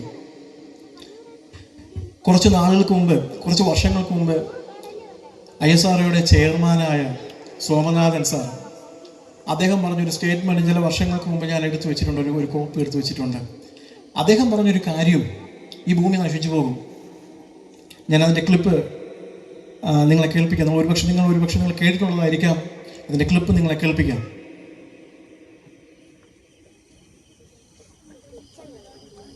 Praise the Lord. അദ്ദേഹം പറഞ്ഞൊരു കാര്യം, ഈ ഭൂമി നശിച്ചു പോകും, സൂര്യൻ നശിച്ചു പോകും. നമ്മൾ സൂര്യനെ കുറിച്ച് പഠിച്ചു കഴിഞ്ഞാൽ നമുക്ക് മനസ്സിലാവുന്ന കാര്യം, സൂര്യൻ്റെ ഇന്ധനം അത് നശിച്ചുകൊണ്ടിരിക്കുകയാണ്, കത്തി തീർന്നുകൊണ്ടിരിക്കുകയാണ്. അദ്ദേഹം പറഞ്ഞൊരു സ്റ്റേറ്റ്മെൻറ്റ് ഇങ്ങനെയാണ്, കാലക്രമേണ ഭൂമിയെ സൂര്യൻ വിഴുങ്ങും. അദ്ദേഹം പറഞ്ഞ കാര്യം ഇങ്ങനെയാണ്. കർത്താവ് പറഞ്ഞു, ഭൂമി എന്ത് ചെയ്യും, നശിക്കും. സൂര്യൻ കരിമ്പടം പോലെ കറുത്തു പോകും. ആകാശത്തിൽ നിന്ന് എന്ത് ചെയ്യും, നക്ഷത്രങ്ങൾ ഭൂമിയിലേക്ക് പതിക്കും. അദ്ദേഹം പറഞ്ഞൊരു ക്ലിപ്പ് നമുക്ക് കേൾക്കാം.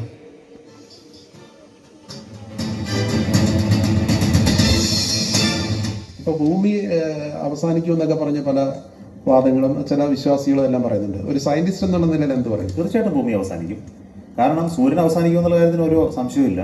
എത്ര കാലം? സൂര്യന്റെ ആയുസ് 15 ബില്യൺ ഇയേഴ്സ് വർഷമാണ്. ഭൂമിക്ക് ഇനി എത്ര കാലമുണ്ട്? അതിന്റെ സൂര്യന്റെ ഇതുവരെയുള്ള ആയുസ് നോക്കിക്കഴിഞ്ഞാൽ ഏകദേശം 4 ബില്യൺ വർഷങ്ങൾ കൂടെ ബാക്കിയുണ്ട് എന്നാണ് കണക്കാക്കുന്നത്. എന്റെ ഓർമ്മ ശരിയാണ്, കറക്റ്റാണെന്ന് എനിക്ക് ഓർമ്മ. തലമുറകൾ ഇനി ബാക്കി. അപ്പൊ 4 ബില്യൺ എന്ന് പറഞ്ഞാൽ വളരെ വലിയതാണ്, പേടിക്കൊന്നും വേണ്ട.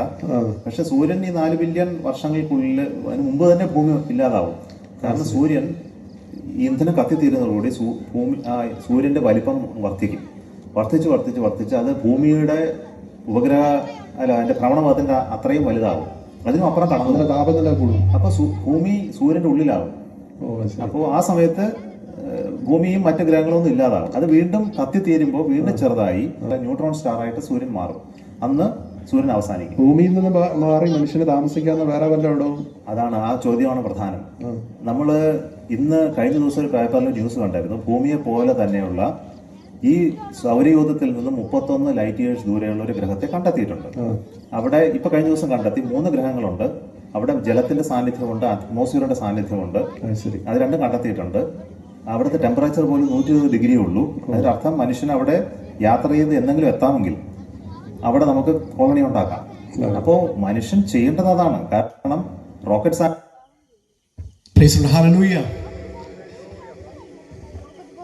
ISROയുടെ മുൻ ചെയർമാനായ സോമനാഥൻ സാർ പറയുന്നു, ഭൂമി നശിച്ചു പോകും. അദ്ദേഹം അതിനെ ഒരു വാദഗതിയും കൂടെ വയ്ക്കുകയാണ്. കുറേ വർഷങ്ങളൂടെ കഴിയുമ്പോൾ സംഭവിക്കുള്ളതാണ് പറയുന്നത്. എന്നാൽ അദ്ദേഹത്തിനൊരു ബോധ്യമുണ്ട്, ഭൂമി നശിക്കും, സൂര്യൻ നശിക്കും.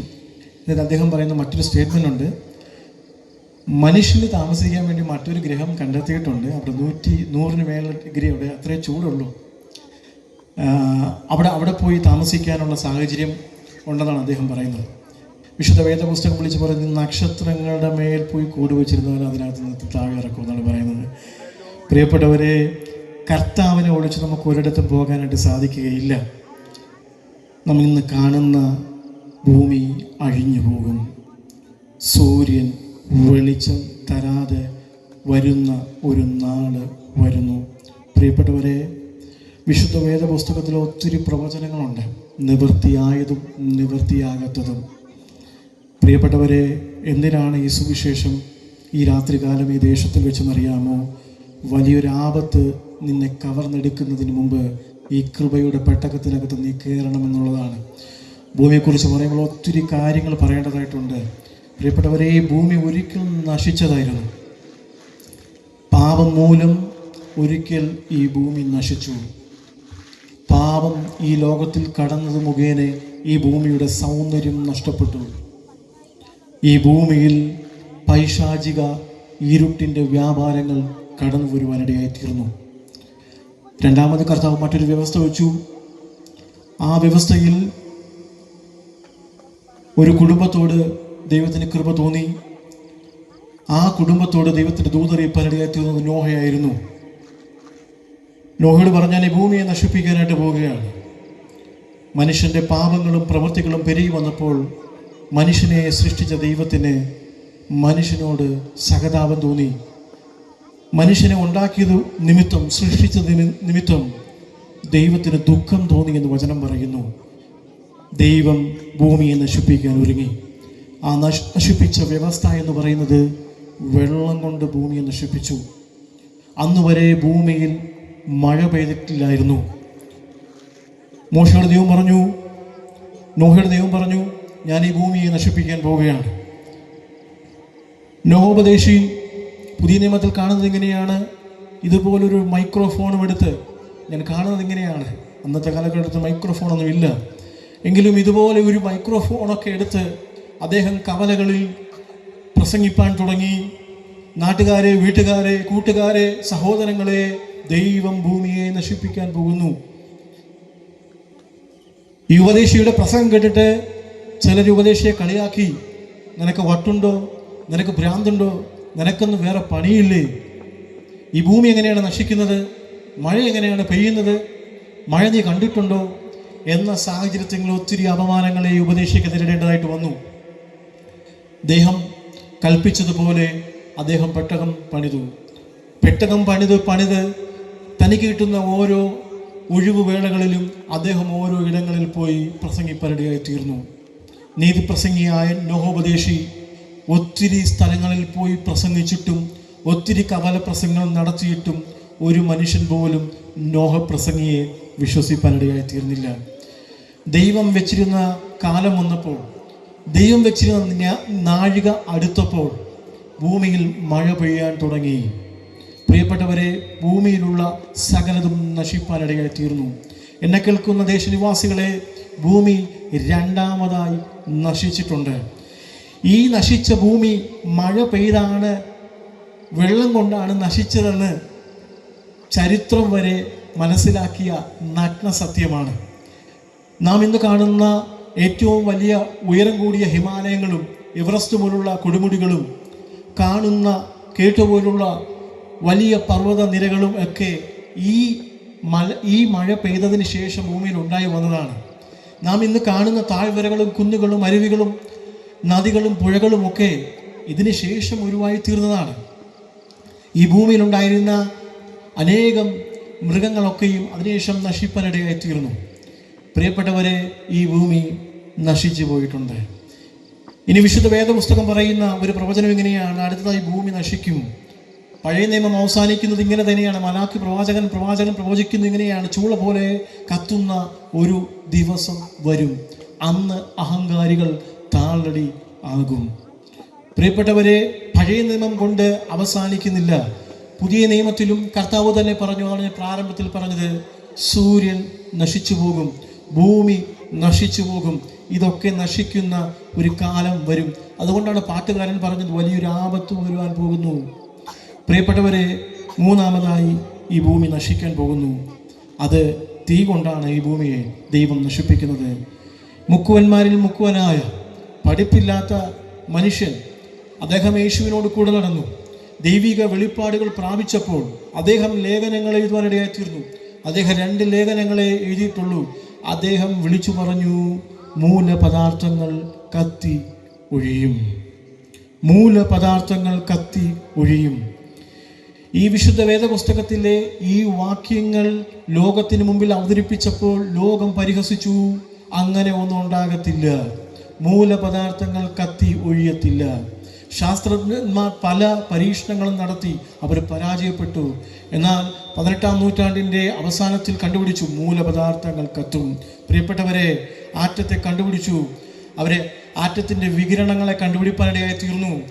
അതിനുശേഷം 1-ാം ലോക മഹായുദ്ധം ഉണ്ടായി, 2-ാം ലോക മഹായുദ്ധം ഉണ്ടായി.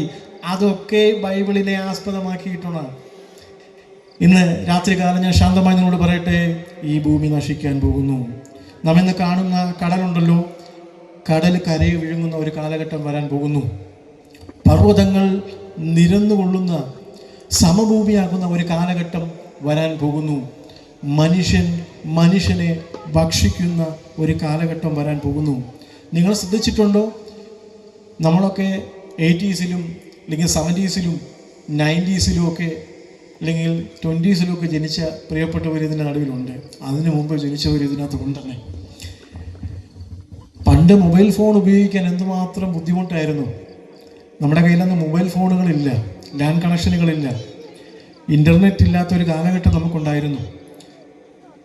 90s ജനിച്ചവർക്കറിയാം, 80s ജനിച്ചവർക്കറിയാം, 100 MB കൊണ്ട് ഒരു മാസം പുലർത്തിയതും അല്ലെങ്കിൽ ഒരു മാസം ഒരാഴ്ചയൊക്കെ ഉപയോഗിച്ചവരായിരുന്നു നമ്മൾ. 1 GB കിട്ടുന്നത് വളരെ സന്തോഷമുള്ള കാര്യമാണ്.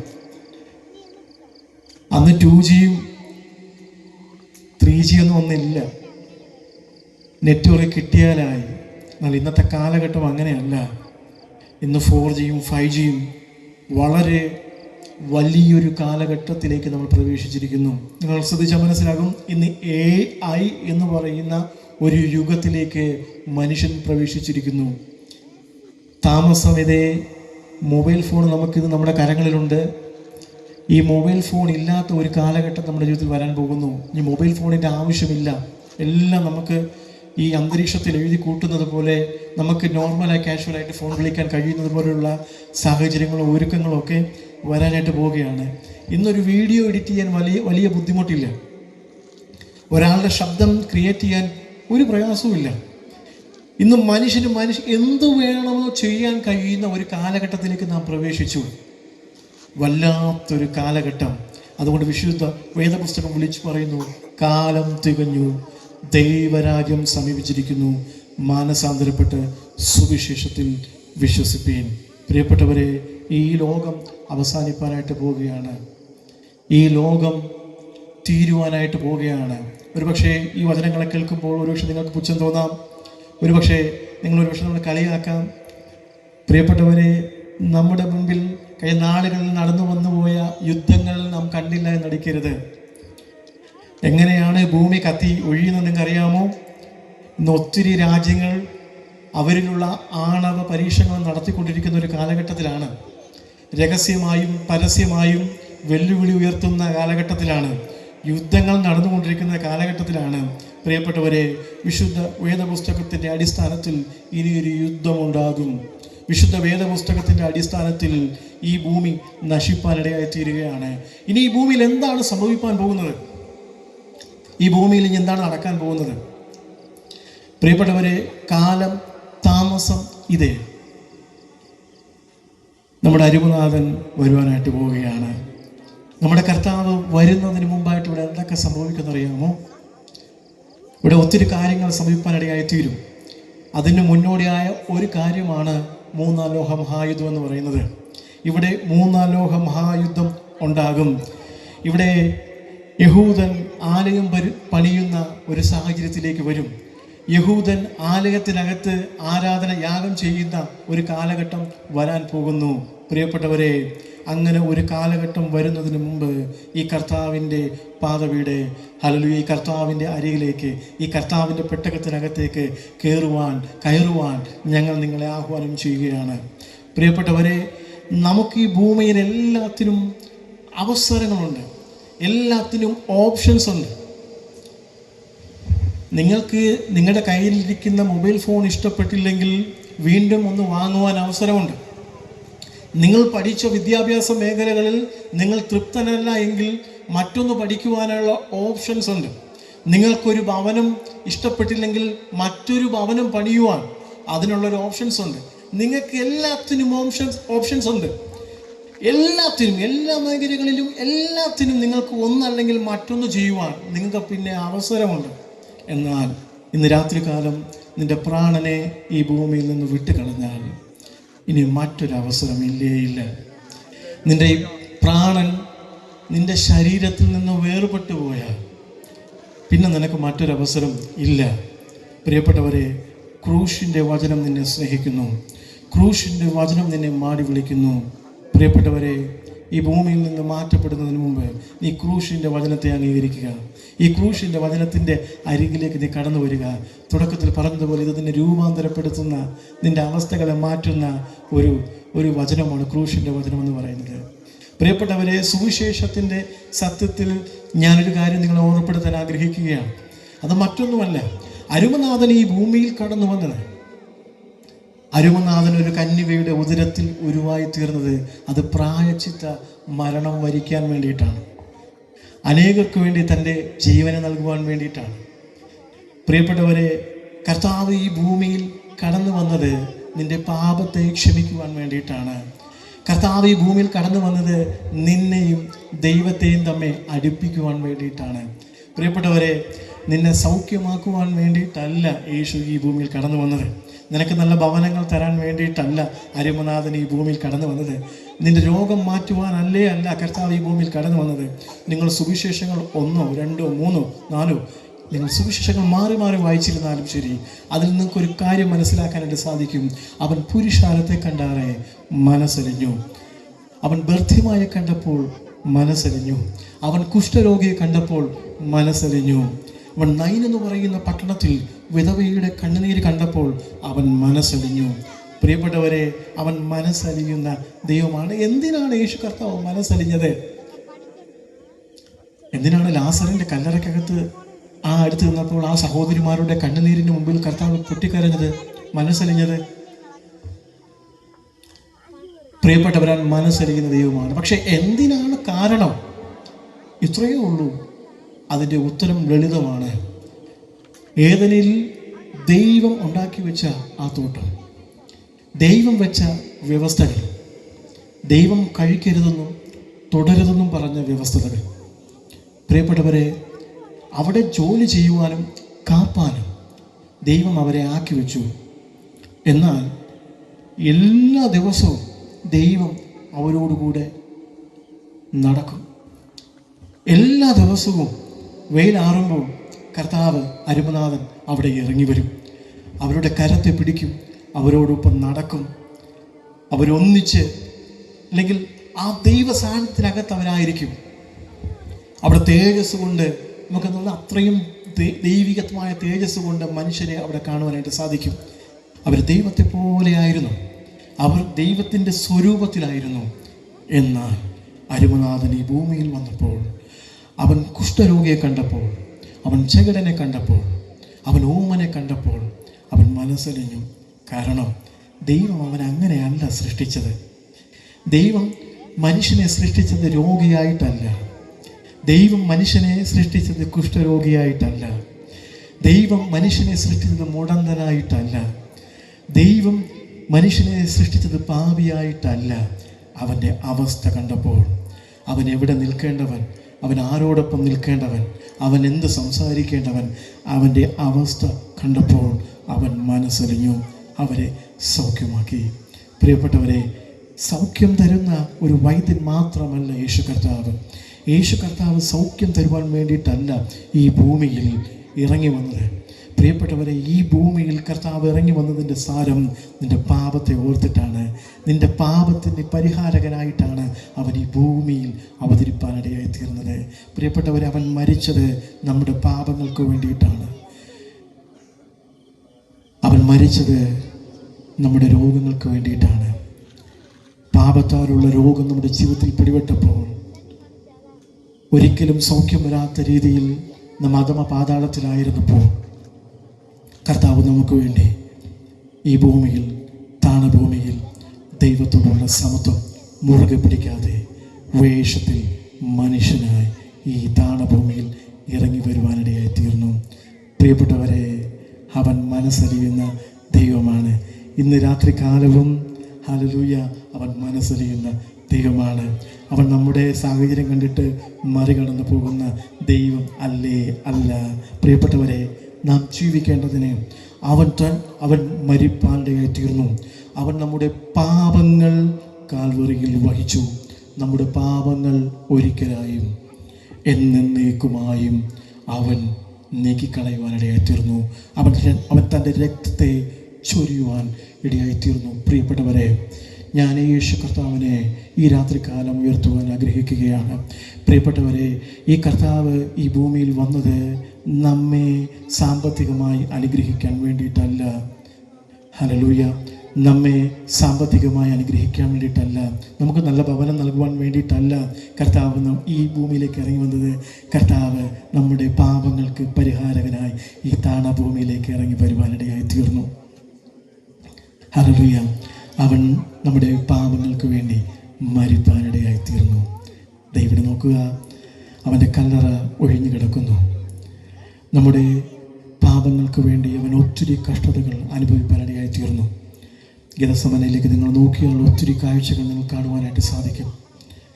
എൻ്റെയും നിൻ്റെയും ഭൂമിയിൽ ആദ്യം ജനിച്ച ആദാം മുതൽ അവസാനം ജനിക്കാൻ പോകുന്ന ശിശു വരേക്കുമുള്ള സകലരുടെയും പാപത്തെ ദൈവം തൻ്റെ പുത്രൻ്റെ മേലേക്ക് ചുമത്തുവാനിടയായിത്തീർന്നു. നിങ്ങൾ ഗെത്സമനയിലേക്ക് നോക്കുക, യേശുവിൻ്റെ പ്രാർത്ഥന ശ്രദ്ധിക്കുക. യേശു പ്രാർത്ഥിക്കുകയാണ്, പിതാവേ, കഴിയുമെങ്കിൽ ഈ പാനപാത്രം എങ്കിൽ നിന്ന് നീക്കിക്കളയണമേ.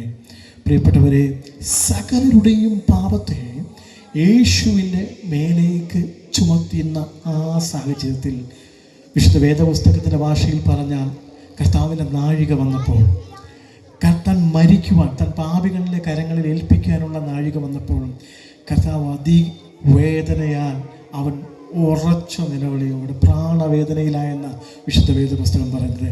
യേശു കർത്താവ് പ്രാണവേദനയിലായത് നീ പാപത്തിൽ ജീവിക്കാൻ വേണ്ടിയിട്ടല്ല, നീ യേശു കർത്താവിനോട് കൂടെ ജീവിക്കാൻ വേണ്ടിയിട്ടാണ് അവൻ പ്രാണവേദനയിലായത്.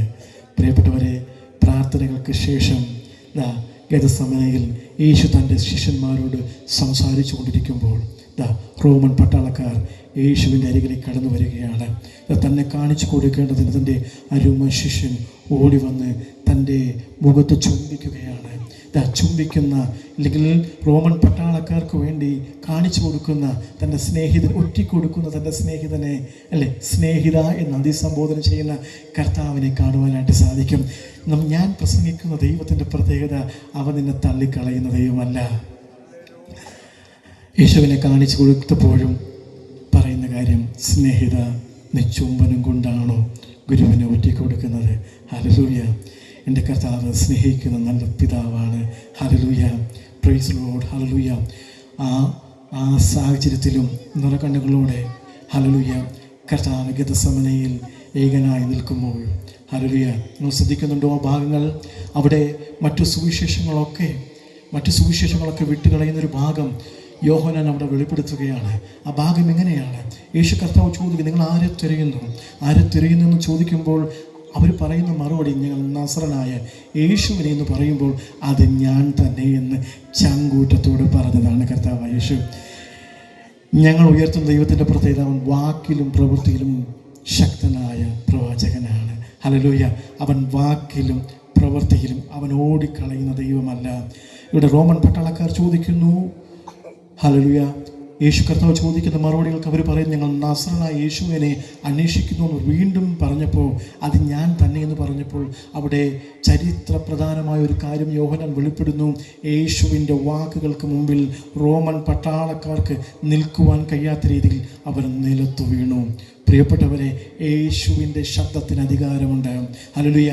കാറ്റിനെ ശാസിച്ച, കടലിനെ അടങ്ങ് എന്ന് പറഞ്ഞപ്പോൾ അടങ്ങിയ, കാറ്റും കടലും ഈ ഭൂമിയിൽ അടങ്ങിയ കർത്താവിൻ്റെ വാക്കുകൾക്ക് അധികാരമുണ്ട്. പ്രിയപ്പെട്ടവരെ, അങ്ങനെയെങ്കിൽ ഈ രാത്രികാലം ഒരു വാക്ക് നിൻ്റെ ജീവിതത്തോട് സംസാരിച്ചാൽ, ഒരു വാക്ക് നിൻ്റെ കുടുംബത്തോട് കൽപ്പിച്ചാൽ നിശ്ചയമായും ചില ദൈവിക അനുഗ്രഹങ്ങൾ പ്രാപിക്കുവാനിടയായി തീരും. ഈ ക്രൂശിൻ്റെ അനുഭവത്തിലേക്ക് ഞങ്ങൾ നിങ്ങളെ സ്വാഗതം ചെയ്യുന്നു. ഈ ക്രൂശിൻ്റെ അരികിലേക്ക് നിങ്ങളെ സ്വാഗതം ചെയ്യുന്നു. പ്രിയപ്പെട്ടവരെ, അവിടെ യേശുവിനെ പിടിപ്പരടയായിത്തീർന്നു. ഒത്തിരി സംഭവങ്ങൾ അതിൻ്റെ കൂടെ നടക്കുന്നുണ്ട്. യേശുവിനെ പിടിപ്പരടയായിത്തീർന്നു. 5 കോടതികളിൽ 6 പ്രാവശ്യം യേശുവിനെ മാറി മാറി വിസ്തരിച്ചു. ആദ്യം കൊണ്ടുപോയത് ഹന്നാവിൻ്റെ മുമ്പിലാണ്. ഹന്നാവ് എന്ന് പറയുന്നത് മഹാപുരോഹിതനായ വ്യക്തിയാണ്. ഒത്തിരി മഹാപുരോഹിതന്മാർ ആ കാലഘട്ടത്തുണ്ടായിരുന്നു. അതിലൊരു മഹാപുരോഹിതനാണ് ഹന്നാവ് എന്ന് പറയുന്ന മനുഷ്യൻ. ഈ ഹന്നാവ് എന്ന് പറയുന്ന മനുഷ്യൻ ആരെന്നറിയാമോ? ആ കാലഘട്ടത്തിൽ യെരൂശലേം ദേവാലയത്തിലെ വ്യാപാര സ്ഥാപനങ്ങളും കച്ചവട സ്ഥാപനങ്ങളൊക്കെ നോക്കി നടത്തിക്കൊണ്ടിരുന്ന ഒരു മനുഷ്യൻ. അദ്ദേഹത്തിൻ്റെ മേൽനോട്ടത്തിലായിരുന്നു അതൊക്കെ നടന്നു പോയിക്കൊണ്ടിരുന്നത്. ഒരിക്കൽ യേശു കർത്താവ് അതൊക്കെ ഒഴിപ്പിച്ച ഒരു പക ഈ ഹന്നാവിൻ്റെ ജീവിതത്തിലുണ്ടായിരുന്നു. പ്രിയപ്പെട്ടവരെ, അവിടെ നിന്ന് യേശുവിനെ വിസ്തരിപ്പാനിടയായി തീർന്നു. യേശുവിനെ പരിഹസിപ്പാനിടയായി തീർന്നു. യേശുവിനോട് ഒത്തിരി ചോദ്യങ്ങൾ ചോദിപ്പാനിടയായി തീർന്നു. വിശുദ്ധ വേദപുസ്തകം പറയുന്നത് അവൻ്റെ മുഖത്ത് അടിപ്പാനിടയായി തീർന്നു. രണ്ടാമത്തെ കോടതിയിൽ പോയപ്പോൾ തൻ്റെ അമ്മായിയപ്പൻ്റെ തൻ്റെ മരുമകൻ്റെ കോടതിയാണ് കയ്യഫ. രണ്ടാമത്തെ കോടതി അവിടേക്ക് പോവുകയാണ്. യേശുവിൻ്റെ മുഖത്ത് അടിപ്പാനിടയായി തീർന്നു. മൂന്നാമത്തെ കോടതി സെനദ്രം സംഘമാണ്. അത് യഹൂദൻ്റെ മതകോടതിയാണ്. 70 അംഗങ്ങൾ ചേരുന്ന മതകോടതി. യേശുവിനെ ശിക്ഷിക്കുവാൻ ക്രൂശിലേറ്റുവാൻ തക്കവണ്ണം യാതൊരു അധികാരമില്ലാത്ത കോടതിയാണ് സെനദ്രം സംഘം എന്ന് പറയുന്നത്. ഈ കോടതിക്ക് മുമ്പിൽ യേശുവിനെ കൊണ്ടു നിർത്തുന്നു. ഒത്തിരി കുറ്റങ്ങൾ അവർക്ക് ആരോപിക്കാനുണ്ട്. അവിടെ വെച്ച് യേശുവിൻ്റെ മുഖത്ത് തുപ്പുന്ന അനുഭവങ്ങൾ വിശുദ്ധ വേദപുസ്തകത്തിൽ നമുക്ക് കാണുവാൻ സാധിക്കുന്നു. പ്രിയപ്പെട്ടവരെ, ലേവ്യ പുസ്തകം പഠിക്കുമ്പോൾ ദേവര ധർമ്മം എന്ന് പറയുന്നൊരു ധർമ്മമുണ്ട്. യാതൊരു കാരണവശാലും യഹൂദൻ്റെ മുഖത്ത് തുപ്പാനായിട്ട് പാടില്ല. അതാണ് ദൈവം വെച്ചിരിക്കുന്ന വ്യവസ്ഥ. എന്തിനാണ് ആ ധർമ്മം വെച്ചിരിക്കുന്നത്?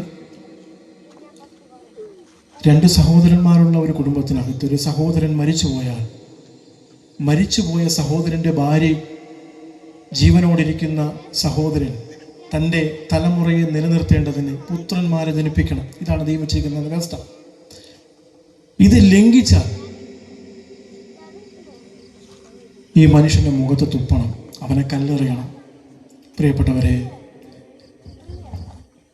നമ്മുടെ കർത്താവിൻ്റെ മുഖത്ത് ഒരു തുപ്പി എന്നെയും നിങ്ങളെയും അവൻ ജനിപ്പിച്ചു. ഗെത്സമന തോട്ടത്തിൽ അവൻ പ്രാണവേദനയിലായത് നമ്മെ ഓരോരുത്തരെയും ജനിപ്പിക്കാൻ വേണ്ടിയിട്ടായിരുന്നു. അവനൊരു കുറ്റവും ചെയ്തില്ല.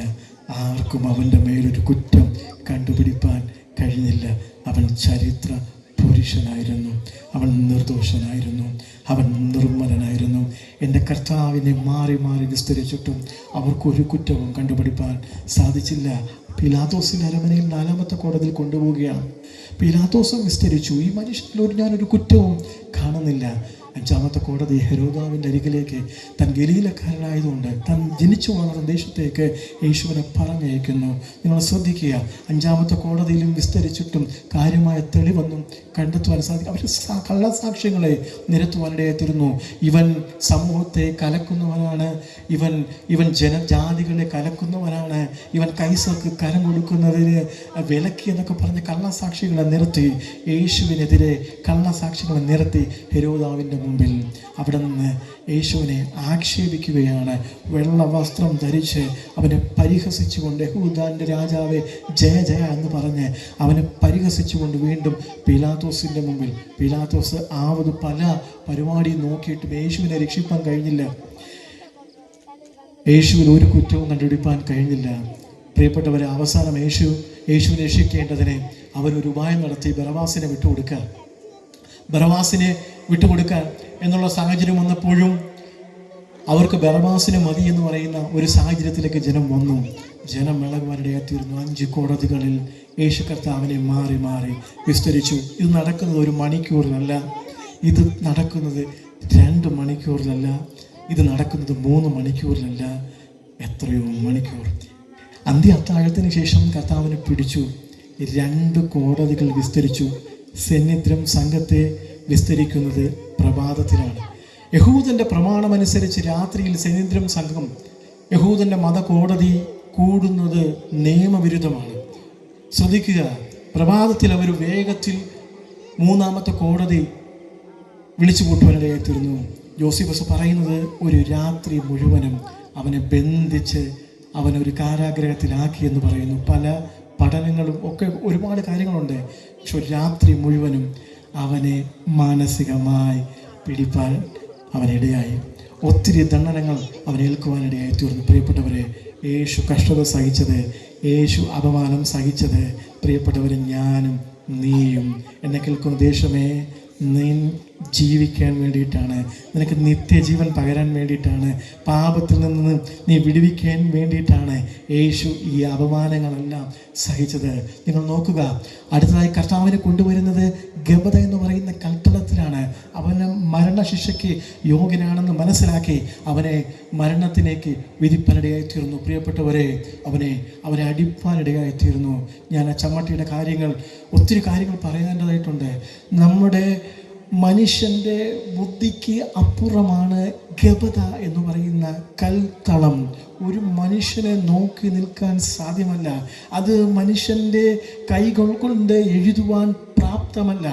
അത്രയ്ക്ക് കഠിനമായ വേദന തരുന്നതാണ്, അത്രയ്ക്ക് മാനസികമായ പീഡനം നൽകുന്നതാണ് ഗബദ എന്ന് പറയുന്ന കൽത്തളം. നിങ്ങൾ ശ്രദ്ധിക്കുക, അവിടെ ഒരു ചമ്മട്ടിയുണ്ട്. ആ ചമ്മട്ടിക്ക് ഒത്തിരി പ്രത്യേകതകളുണ്ട്. 2 അടി നീളത്തോളം ഒരു കനമുള്ളൊരു കമ്പാണ്.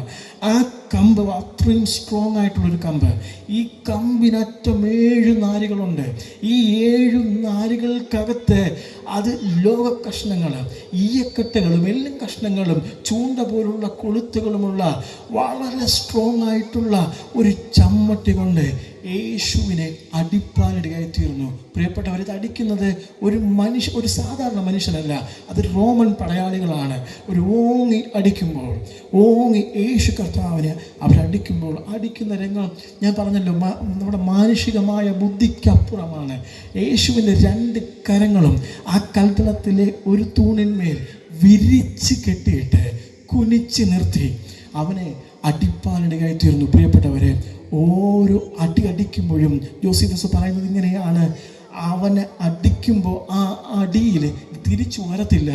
ഈ അടിയിൽ അത്രത്തോളം ശരീരത്തിൻ്റെ 7 ഇഞ്ച് മുതൽ 12 ഇഞ്ച് വരെയുള്ള ഭാഗത്തിൽ മാംസം പറഞ്ഞു വരും എന്ന് പറഞ്ഞാൽ, ഒരു അടിക്കുമ്പോൾ അത് അത്രയും 1.5 ഇഞ്ചോളം ഇത് താഴ്ന്നിറങ്ങിയിട്ട് ആ പവറിൽ അത് തിരിച്ചു വലിക്കുമ്പോൾ ശരീരത്തിലെ മാംസം പറഞ്ഞു വീഴും.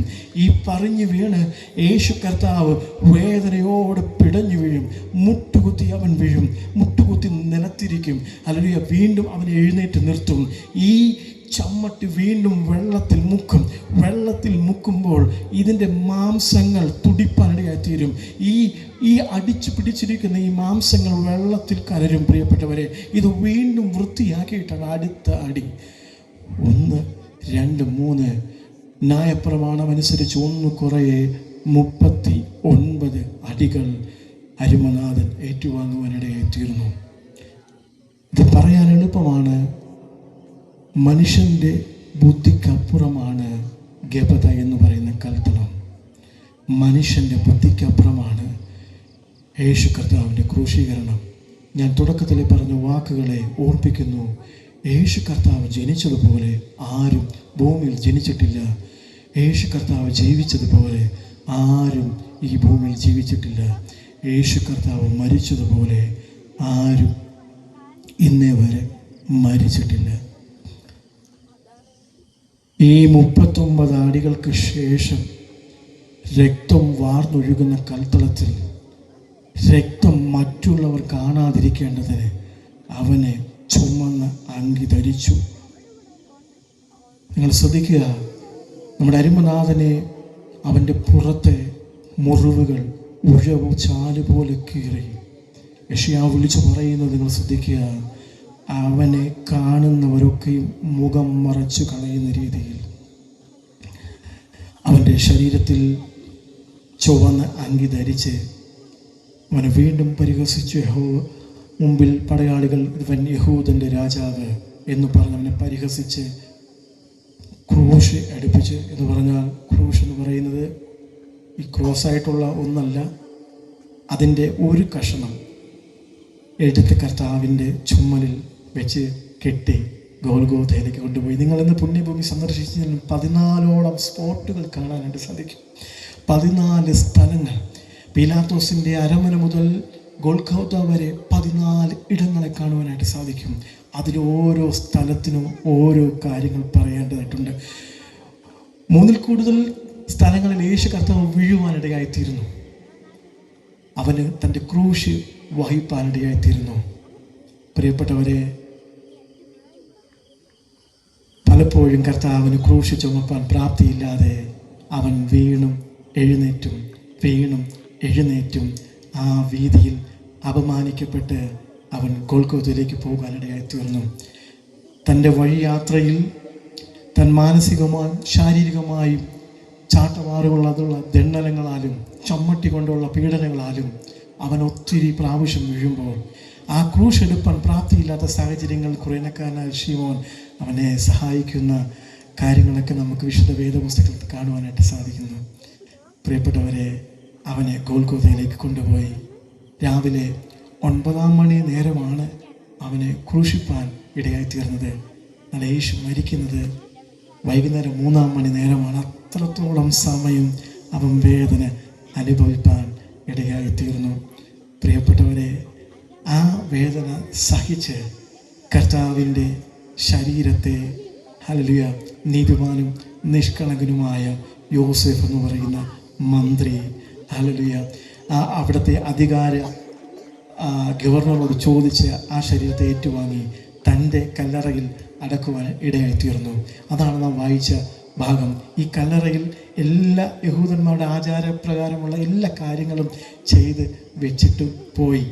യോസേഫ് അവിടെ നോക്കുകയാണ്. എല്ലാം അവർ വെച്ച വിധങ്ങളൊക്കെ കണ്ട് മനസ്സിലാക്കിയിട്ടാണ് അവരവിടെ നിന്ന് പോകുന്നത്. എന്നാൽ വായിച്ച ഭാഗത്തിലേക്ക് വരുമ്പോൾ ഹല്ലേലൂയ അവർ കാണുന്ന കാഴ്ച അവൻ്റെ ശരീരം കാണുവാനില്ല. അവൻ ഉയർത്തെഴുന്നേറ്റിരിക്കുന്നു. പ്രിയപ്പെട്ടവരെ, നമ്മളിന്ന് പ്രസംഗിക്കുന്ന കർത്താവ് ഇവിടെ ഇല്ല. അവൻ ഉയർത്തെഴുന്നേറ്റിരിക്കുന്നു. ചങ്കൂറ്റത്തോടെ ആവേശത്തോടെ ഞാനൊരു കാര്യം പറയട്ടെ, നമ്മുടെ കർത്താവ് ഉയർത്തെഴുന്നേറ്റിരിക്കുന്നു. നമ്മുടെ കർത്താവ് ഉയർത്തെഴുന്നേറ്റിരിക്കുന്നു. ആ കർത്താവ് വീണ്ടും നമ്മെ ചേർപ്പാൻ ഈ ഭൂമിയിൽ കടന്നു വരും. പ്രിയപ്പെട്ടവരെ, നമുക്കൊരു നിമിഷം കർത്താവ് സന്നിധിയിൽ എഴുന്നേൽക്കാമോ? ഒരു നിമിഷം കർത്താവ് സന്നിധിയിൽ എഴുന്നേൽക്കാമോ? കുയർട്ടിൽ വേഗത്തിൽ പ്ലാറ്റ്ഫോമിൽ കടന്നു വന്നാട്ടെ. നമ്മുടെ കർത്താവ് വേഗം വരുവാൻ പോകുന്നു. കർത്താവ് മരിച്ചത് നമ്മുടെ പാപങ്ങൾക്ക് പരിഹാരമായിട്ടാണ്. പ്രിയപ്പെട്ടവരെ, ക്രൂശ് ചിലതിനെ ചൂണ്ടിക്കാണിക്കുകയാണ്. ഒരു മനുഷ്യന്റെ അവസാനം വരെയും ദൈവ അവസരം നൽകും. ക്രൂശിൽ 2 കള്ളന്മാരുണ്ട്. നിങ്ങൾ ശ്രദ്ധിക്കുക, 2 കള്ളന്മാരുണ്ട് ക്രൂശിൽ. ദേശം ശ്രദ്ധിക്കണം. 2 പേർക്കും ദൈവം അവസരം നൽകി. 2 ഒരുപോലെ കുറ്റവാളികളായിരുന്നു. 2 പേർക്കും ദൈവം അവസരം നൽകി.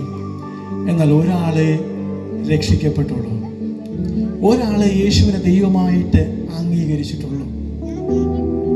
പ്രിയപ്പെട്ടവരെ, ഇന്ന് രാത്രികാലം ഞങ്ങൾ യേശുവിനെ ഉയർത്തുമ്പോൾ ആരാണോ യേശുവിനെ ദൈവമായി അംഗീകരിക്കുന്നത്, ആരാണോ യേശുവിനെ ദൈവപുത്രനെ അംഗീകരിക്കുന്നത്, കർത്താദി കർത്താവായി രാജാദി രാജാവായി ആരാണോ യേശുവിനെ അക്സെപ്റ്റ് ചെയ്യുന്നത്, ഹല്ലേലൂയ, നിങ്ങൾ ദൈവരാജ്യത്തിന്റെ അകത്തേക്ക് പ്രവേശിക്കുവാൻ ദൈവം നിങ്ങളെ ആഹ്വാനം ചെയ്യുന്നു.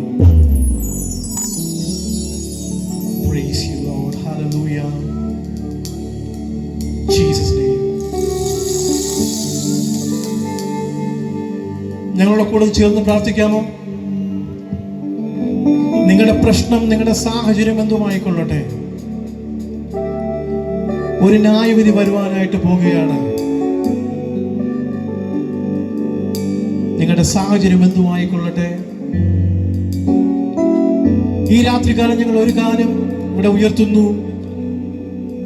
നാം രക്ഷിക്കപ്പെടുവാൻ ആകാശത്തിൻ കീഴിൽ ഭൂമിക്ക് മീതെ യേശു കർത്താവെന്നല്ലാതെ മറ്റൊരു നാമം ഇല്ല. രക്ഷിക്കപ്പെടുവാൻ, രക്ഷ പ്രാപിപ്പാൻ, നിത്യജീവൻ പ്രാപിപ്പാൻ ഒരേ ഒരു മാർഗം, അത് യേശു കർത്താവാണ്. ഒരേ ഒരു വഴി, അത് യേശു കർത്താവാണ്. ഒരേ ഒരു മാർഗം, അത് യേശു കർത്താവാണ്. പ്രിയപ്പെട്ടവരെ, എന്നോട് ചേർന്ന് ഒരു നിമിഷം ഒന്ന് പ്രാർത്ഥിക്കാമോ? ഹോറിയാം സിയാഥേ രഗൽസി ഷാധാരാമാന സിയാഥോ റാം സിയാഥേ രഗൽസ് ഷാഭാന സിയാഥേ. പ്രിയ പിതാവേ, ഈ നല്ല സമയത്തിനായി ഞങ്ങൾ നന്ദി പറയുന്നു. കർത്താവേ, ഞങ്ങൾ ദേശത്തിൽ അവിടുത്തെ നാമത്തെ ഉയർത്തുന്നു. ഞങ്ങളുടെ ശബ്ദപരിധിക്കുള്ളിൽ ഞങ്ങളെ കേട്ടുകൊണ്ടിരിക്കുന്ന ഏതൊക്കെ മനുഷ്യരുണ്ടോ ഈ രാത്രികാലം കർത്താവിനെ തൊടുന്ന കൃപകൾക്ക് ഞങ്ങൾ നന്ദി പറയുന്നു. രോഗത്താൽ ഭാരപ്പെടുന്ന പ്രിയപ്പെട്ടവരുണ്ട് കർത്താവെ. ഞങ്ങൾ വിശ്വസിക്കുന്നു ഇവിടത്തെ ഹോസ്പിറ്റൽ പറയുന്നതല്ല, ഡോക്ടർ പറയുന്നതല്ല അവസാന വാക്ക്. കർത്താവിനെ സന്ദർശിക്കുന്ന കൃപകൾക്ക് ഞങ്ങൾ നന്ദി പറയുന്നു. കർത്താവിൽ നശിച്ചുകൊണ്ടിരിക്കുന്ന യൗവനക്കാരുണ്ട്. മദ്യത്തിനും മയക്കുമരുന്നിനും അടിമകളായിരിക്കുന്ന യൗവനക്കാർക്ക് വേണ്ടി പ്രാർത്ഥിക്കുന്നു. മദ്യപാന്മാർക്ക് വേണ്ടി ഞങ്ങൾ പ്രാർത്ഥിക്കുന്നു. കർത്താവ് ഈ രാത്രികാലം അവരെ തൊടുന്ന കൃപകൾക്ക് ഞങ്ങൾ നന്ദി പറയുകയാണ്. ഈ രാത്രികാലം ഒരു കൂട്ടം പേർ അപ്പന്റെ സ്നേഹത്തിന്റെ അരികിലേക്ക് കടന്നു വരട്ടെ. രോഗത്താൽ ഭാരപ്പെടുന്ന പ്രിയപ്പെട്ടവരെ ഞങ്ങൾ യേശുവിന്റെ നാമത്തിൽ പ്രാർത്ഥിക്കുന്നു. യേശുവിന്റെ നാമത്തിൽ അവർ സൗഖ്യം പ്രാപിക്കട്ടെ. അവിടത്തെ കരം അവരെ വയ്ക്കുന്ന കൃപകൾക്ക് ഞങ്ങൾ നന്ദി പറയുകയാണ്. പരിശുദ്ധാത്മാവരെ സന്ദർശിക്കും, പരിശുദ്ധാത്മാവരെ ബലപ്പെടുത്തും, പരിശുദ്ധാത്മാവരെ സഹായിക്കുന്ന കൃപകൾക്ക് ഞങ്ങൾ നന്ദി പറയുന്നു. ഈ ശുശ്രൂഷയുടെ സകല മഹത്വവും ഞങ്ങൾ അങ്ങേക്ക് മാത്രം അർപ്പിക്കുന്നു. പ്രാർത്ഥന കേട്ടതിനായി സ്തോത്രം. യേശു ക്രിസ്തുവിൻ നാമത്തിൽ തന്നെ നല്ല പിതാവേ.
ഉലകമായ അഴകു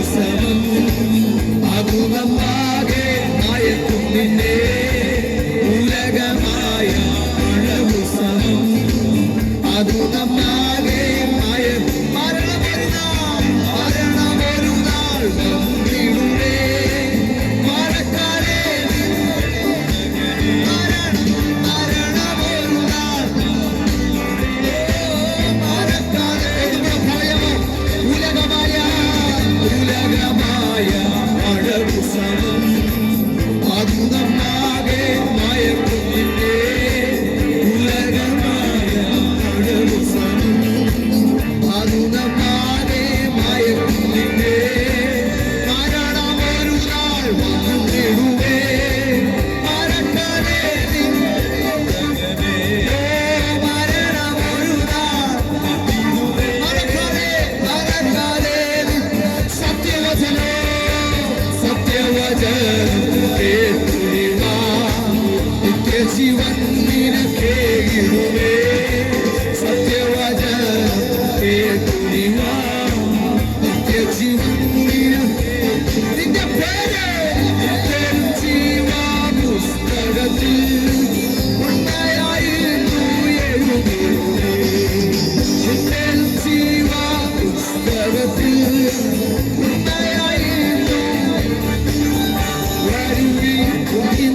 വിളിച്ചിരുന്നു. വരുവീൻ നല്ല സമയം വൃഥാവാക്കാതെ എന്റെ യേശു വിളിച്ചിരുന്നു. കെട്ടിയ വീട് നിലപൊഴുതും കണ്ടിടുമുടയവരും കെട്ടിയ വീട് നിലപൊഴുതും കണ്ടിടുമുട കൂടുവിട്ടോ നീ ജീവൻ പോയാ കൂടെ വരാതെ കൂടുവിട്ടോ നീ ജീവൻ പോയാ കൂടെ വരാതെ വരുവേ നല്ല സമയം വൃഥാവാക്കാതെ എന്റെ യേശു വിളിച്ചിരുന്നു. വരുവേ അതെ സമയം കളയാതെ കാലം തിരക്കുന്ന അധികം നേരം താമസിക്കാതെ രക്ഷകനായ യേശു ഇവിടെ വരാൻ പോകുന്നു. ദേശത്തിൽ വെളിപ്പെടാൻ പോകുന്നു. ലോകം അസ്തമിക്കാൻ പോകുന്നു. യേശു രക്ഷകൻ വെളിപ്പെടാൻ പോകുന്നു.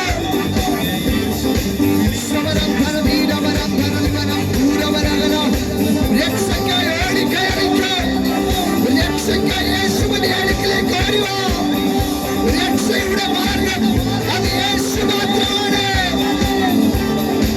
സമരം ഫലവീരവരം ഫലമുണ്ടവീരവരം ഫലവേ ശകലഗതകീരവരം ഫലവീമവരം ഫലമുണ്ടവീരവരം ഫലം ശകലഗതകീരവരം ഫലവീരവരം ഫലമുണ്ടവീരവരം ശകലഗതകീരവരം ഫലമുണ്ടവീരവരം ഫലമുണ്ടം പേരെ രക്ഷ യേശു മാത്രമാണ്. യേശു നിന്നെ സ്നേഹിക്കുന്നു. ഹല്ലേലൂയ.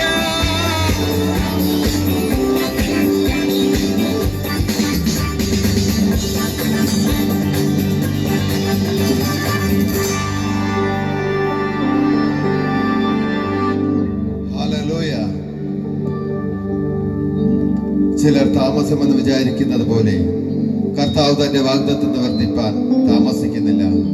ആരും നശിച്ചു പോകാതെ എല്ലാവരും മാനസാന്തരപ്പെടുവാൻ അവൻ ഇച്ഛിച്ച് നിങ്ങളോട് ദീർഘക്ഷമ കാണിക്കുന്നതേയുള്ളൂ. ദൈവം എല്ലാവരെയും സ്നേഹിക്കുന്നത് കൊണ്ട്, എല്ലാവരെയും ഇഷ്ടപ്പെടുന്നത് കൊണ്ട് മാനസാന്തരപ്പെടുവാൻ നിങ്ങൾക്കൊരു അവസരം തന്നുകൊണ്ട് ദൈവം ദീർഘക്ഷമയോടെ നമ്മെ സ്നേഹിച്ചു കൊണ്ടിരിക്കുകയാണ്. ഈ മീറ്റിംഗ് പാസ്റ്റർ ക്രിസ്തുരാജ് പാസ്റ്റർ പ്രാർത്ഥിച്ച് ആശീർവാദം പറയുന്നതായിരിക്കും. അദ്ദേഹം മുന്നോട്ട് കടന്നു വരും.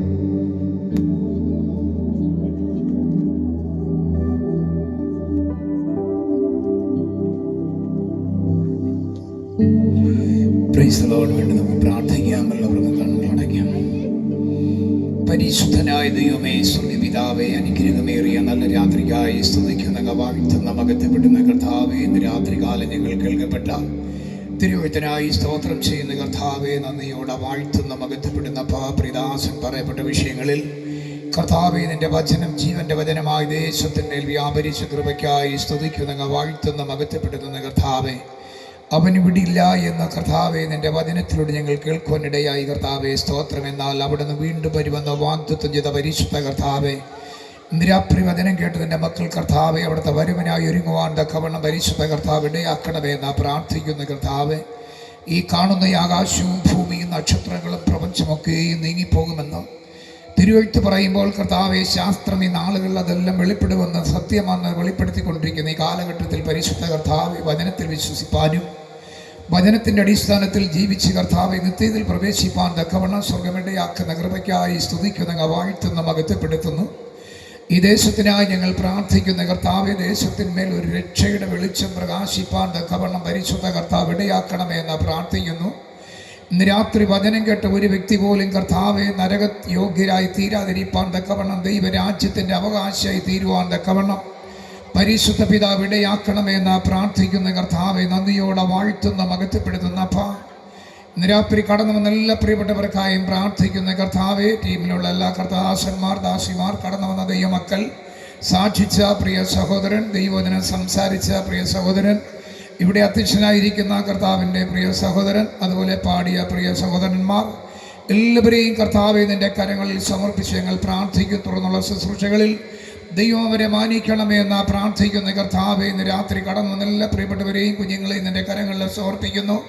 കർത്താവരുടെ യാത്രയിൽ നിന്റെ കരുവരുന്നതിനായി സ്തോത്രം ചെയ്യുന്നു. മടങ്ങി ഭവനത്തിലെത്തുവോളം സ്വർഗീയ സംരക്ഷണം നിന്റെ മക്കളുടെ മേൽ പകരണമെന്ന് പ്രാർത്ഥിക്കുന്നു. വാഹനങ്ങളിൽ യാത്ര ചെയ്യുമ്പോൾ സ്വർഗീയദൂതന്മാരെ കൊണ്ട് കാവലിച്ചണമെന്ന് പ്രാർത്ഥിക്കുന്ന കർത്താവ്, യാതൊരു അപകടങ്ങളോ അനർത്ഥങ്ങളോ യാത്രയിൽ ഉണ്ടാകാതിരിക്കാൻ തക്കവണ്ണം ദേശത്ത് കൂടാടുന്ന എല്ലാ പൈശാചിക മണ്ഡലങ്ങളെയും ശാസിച്ച് ജയമെടുക്കുന്ന പിതാവേ സ്തോത്രം. നദിയോടെ വാഴ്ത്തുന്ന മകത്വപ്പെടുത്തുന്നു. പഠിക്കുന്ന കുഞ്ഞുങ്ങൾക്കായി ഞങ്ങൾ പ്രാർത്ഥിക്കുന്ന കർത്താവ്, പഠിക്കാനുള്ള ബുദ്ധി, ജ്ഞാനം, അറിവ്, വിവേകം, ദൈവകൃപ, അനുസരണം നൽകണമെന്ന് പ്രാർത്ഥിക്കുന്ന കർത്താവേ, ഇന്ന് രാത്രി ദേശത്ത് വചനം കേട്ട പ്രിയപ്പെട്ടവരെ ഓർത്ത് പ്രാർത്ഥിക്കുന്നു കർത്താവെ. വരുന്ന തലമുറകൾക്കായി ഞങ്ങൾ പ്രാർത്ഥിക്കുന്ന കർത്താവെ, ആരും കർത്താവെ മദ്യത്തിൻ്റെയോ മയക്കുമരുന്നിൻ്റെയോ എണ്ടിമയുടെയോ ലോകത്തിൻ്റെ അടിമത്വത്തിൽ പാപത്തിൻ്റെ മിളച്ചതുകൾ വീണ പോകാതിരിപ്പാൻ തക്കവണ്ണം സ്വർഗം അവരെ വീണ്ടെടുക്കണമെന്ന് പ്രാർത്ഥിക്കുന്ന പിതാവേ സ്തോത്രം. നദിയോടെ വാഴ്ത്തുന്ന മകത്വപ്പെടുത്തുന്നു പരിശുദ്ധ കർത്താവെ. ഇന്ന് രാത്രി നിന്റെ കരങ്ങൾ ഞങ്ങളെ താഴ്ത്തി തരുന്നു. ടീമിൽ നടക്കുന്ന കർത്താവെ, ചൊവ്വയും വേഴവും നടക്കുന്ന മാസത്തിൻ്റെ 4-ാമത്തെ ശനിയാഴ്ച നടക്കുന്ന ഈ 3 ശുശ്രൂഷകളെയും അവിടുത്തെ കരങ്ങളിൽ സമർപ്പിച്ച് പ്രാർത്ഥിക്കുന്നു. കർത്താവിൻ്റെ സാന്നിധ്യം കൊണ്ടിരിക്കണമെന്ന് പ്രാർത്ഥിക്കുന്ന കർത്താവെ, പ്രവർത്തിക്കുന്ന എല്ലാ പ്രിയപ്പെട്ടവരെയും സ്വർഗം അനുഗ്രഹിക്കണമേ. പ്രാർത്ഥനകനായി സ്തോത്രം ചെയ്യുന്നു യേശുവിൻ നാമത്തിൽ പിതാവേ, ആമേൻ. നമ്മുടെ കർത്താവ് യേശുവിൻ്റെ കൃപയും പിതാവായുധത്തിൻ്റെ സ്നേഹവും പരിശുദ്ധാത്മാവിൻ്റെ കൂട്ടായ്മയും സംസർഗവും നാം ഇവരോട് നാം പ്രാർത്ഥിച്ച വിഷയങ്ങളോടും ഇന്ന് രാത്രി കേൾക്കപ്പെട്ട വചനത്തോടും ഇന്ന് മുതലേക്ക് വിരിക്കുമാറാകട്ടെ. ആമേൻ. നമ്മുടെ കർത്താവ് യേശു ക്രിസ്തുവിൽ കൂടെയും ഈ ശുശ്രൂഷയിൽ കൂടെയും ഇത്രത്തോളം വിടുതലും വിജയവും നൽകിയ ദൈവത്തിന് സ്തോത്രം ചെയ്യാം. Hallelujah, hallelujah, hallelujah. ആമേൻ. യേശുവേ വരണമേ. സ്തോത്രം. ഇതുവരെയും ഞങ്ങളോട് സഹകരിച്ചു കൊണ്ടിരുന്ന ഈ ദേശത്തിലെ എല്ലാ നാട്ടുകാർക്കും ഫോക്കസ് ഓൺ ജീസസ് ക്രൈസ്റ്റ് മിനിസ്ട്രിയുടെ പേരിലുള്ള സ്നേഹബന്ധനത്തെ ഞങ്ങൾ അറിയിക്കുകയാണ്. ഇതുവരെയും ഞങ്ങളോട് സഹകരിച്ച എല്ലാവരോടും ഞങ്ങളുടെ നന്ദി ഒരിക്കൽ കൂടി പ്രകാശിപ്പിക്കുന്നു. സർവേശ്വരൻ ഏവരെയും ധാരാളമായി അനുഗ്രഹിക്കുമാറാകട്ടെ.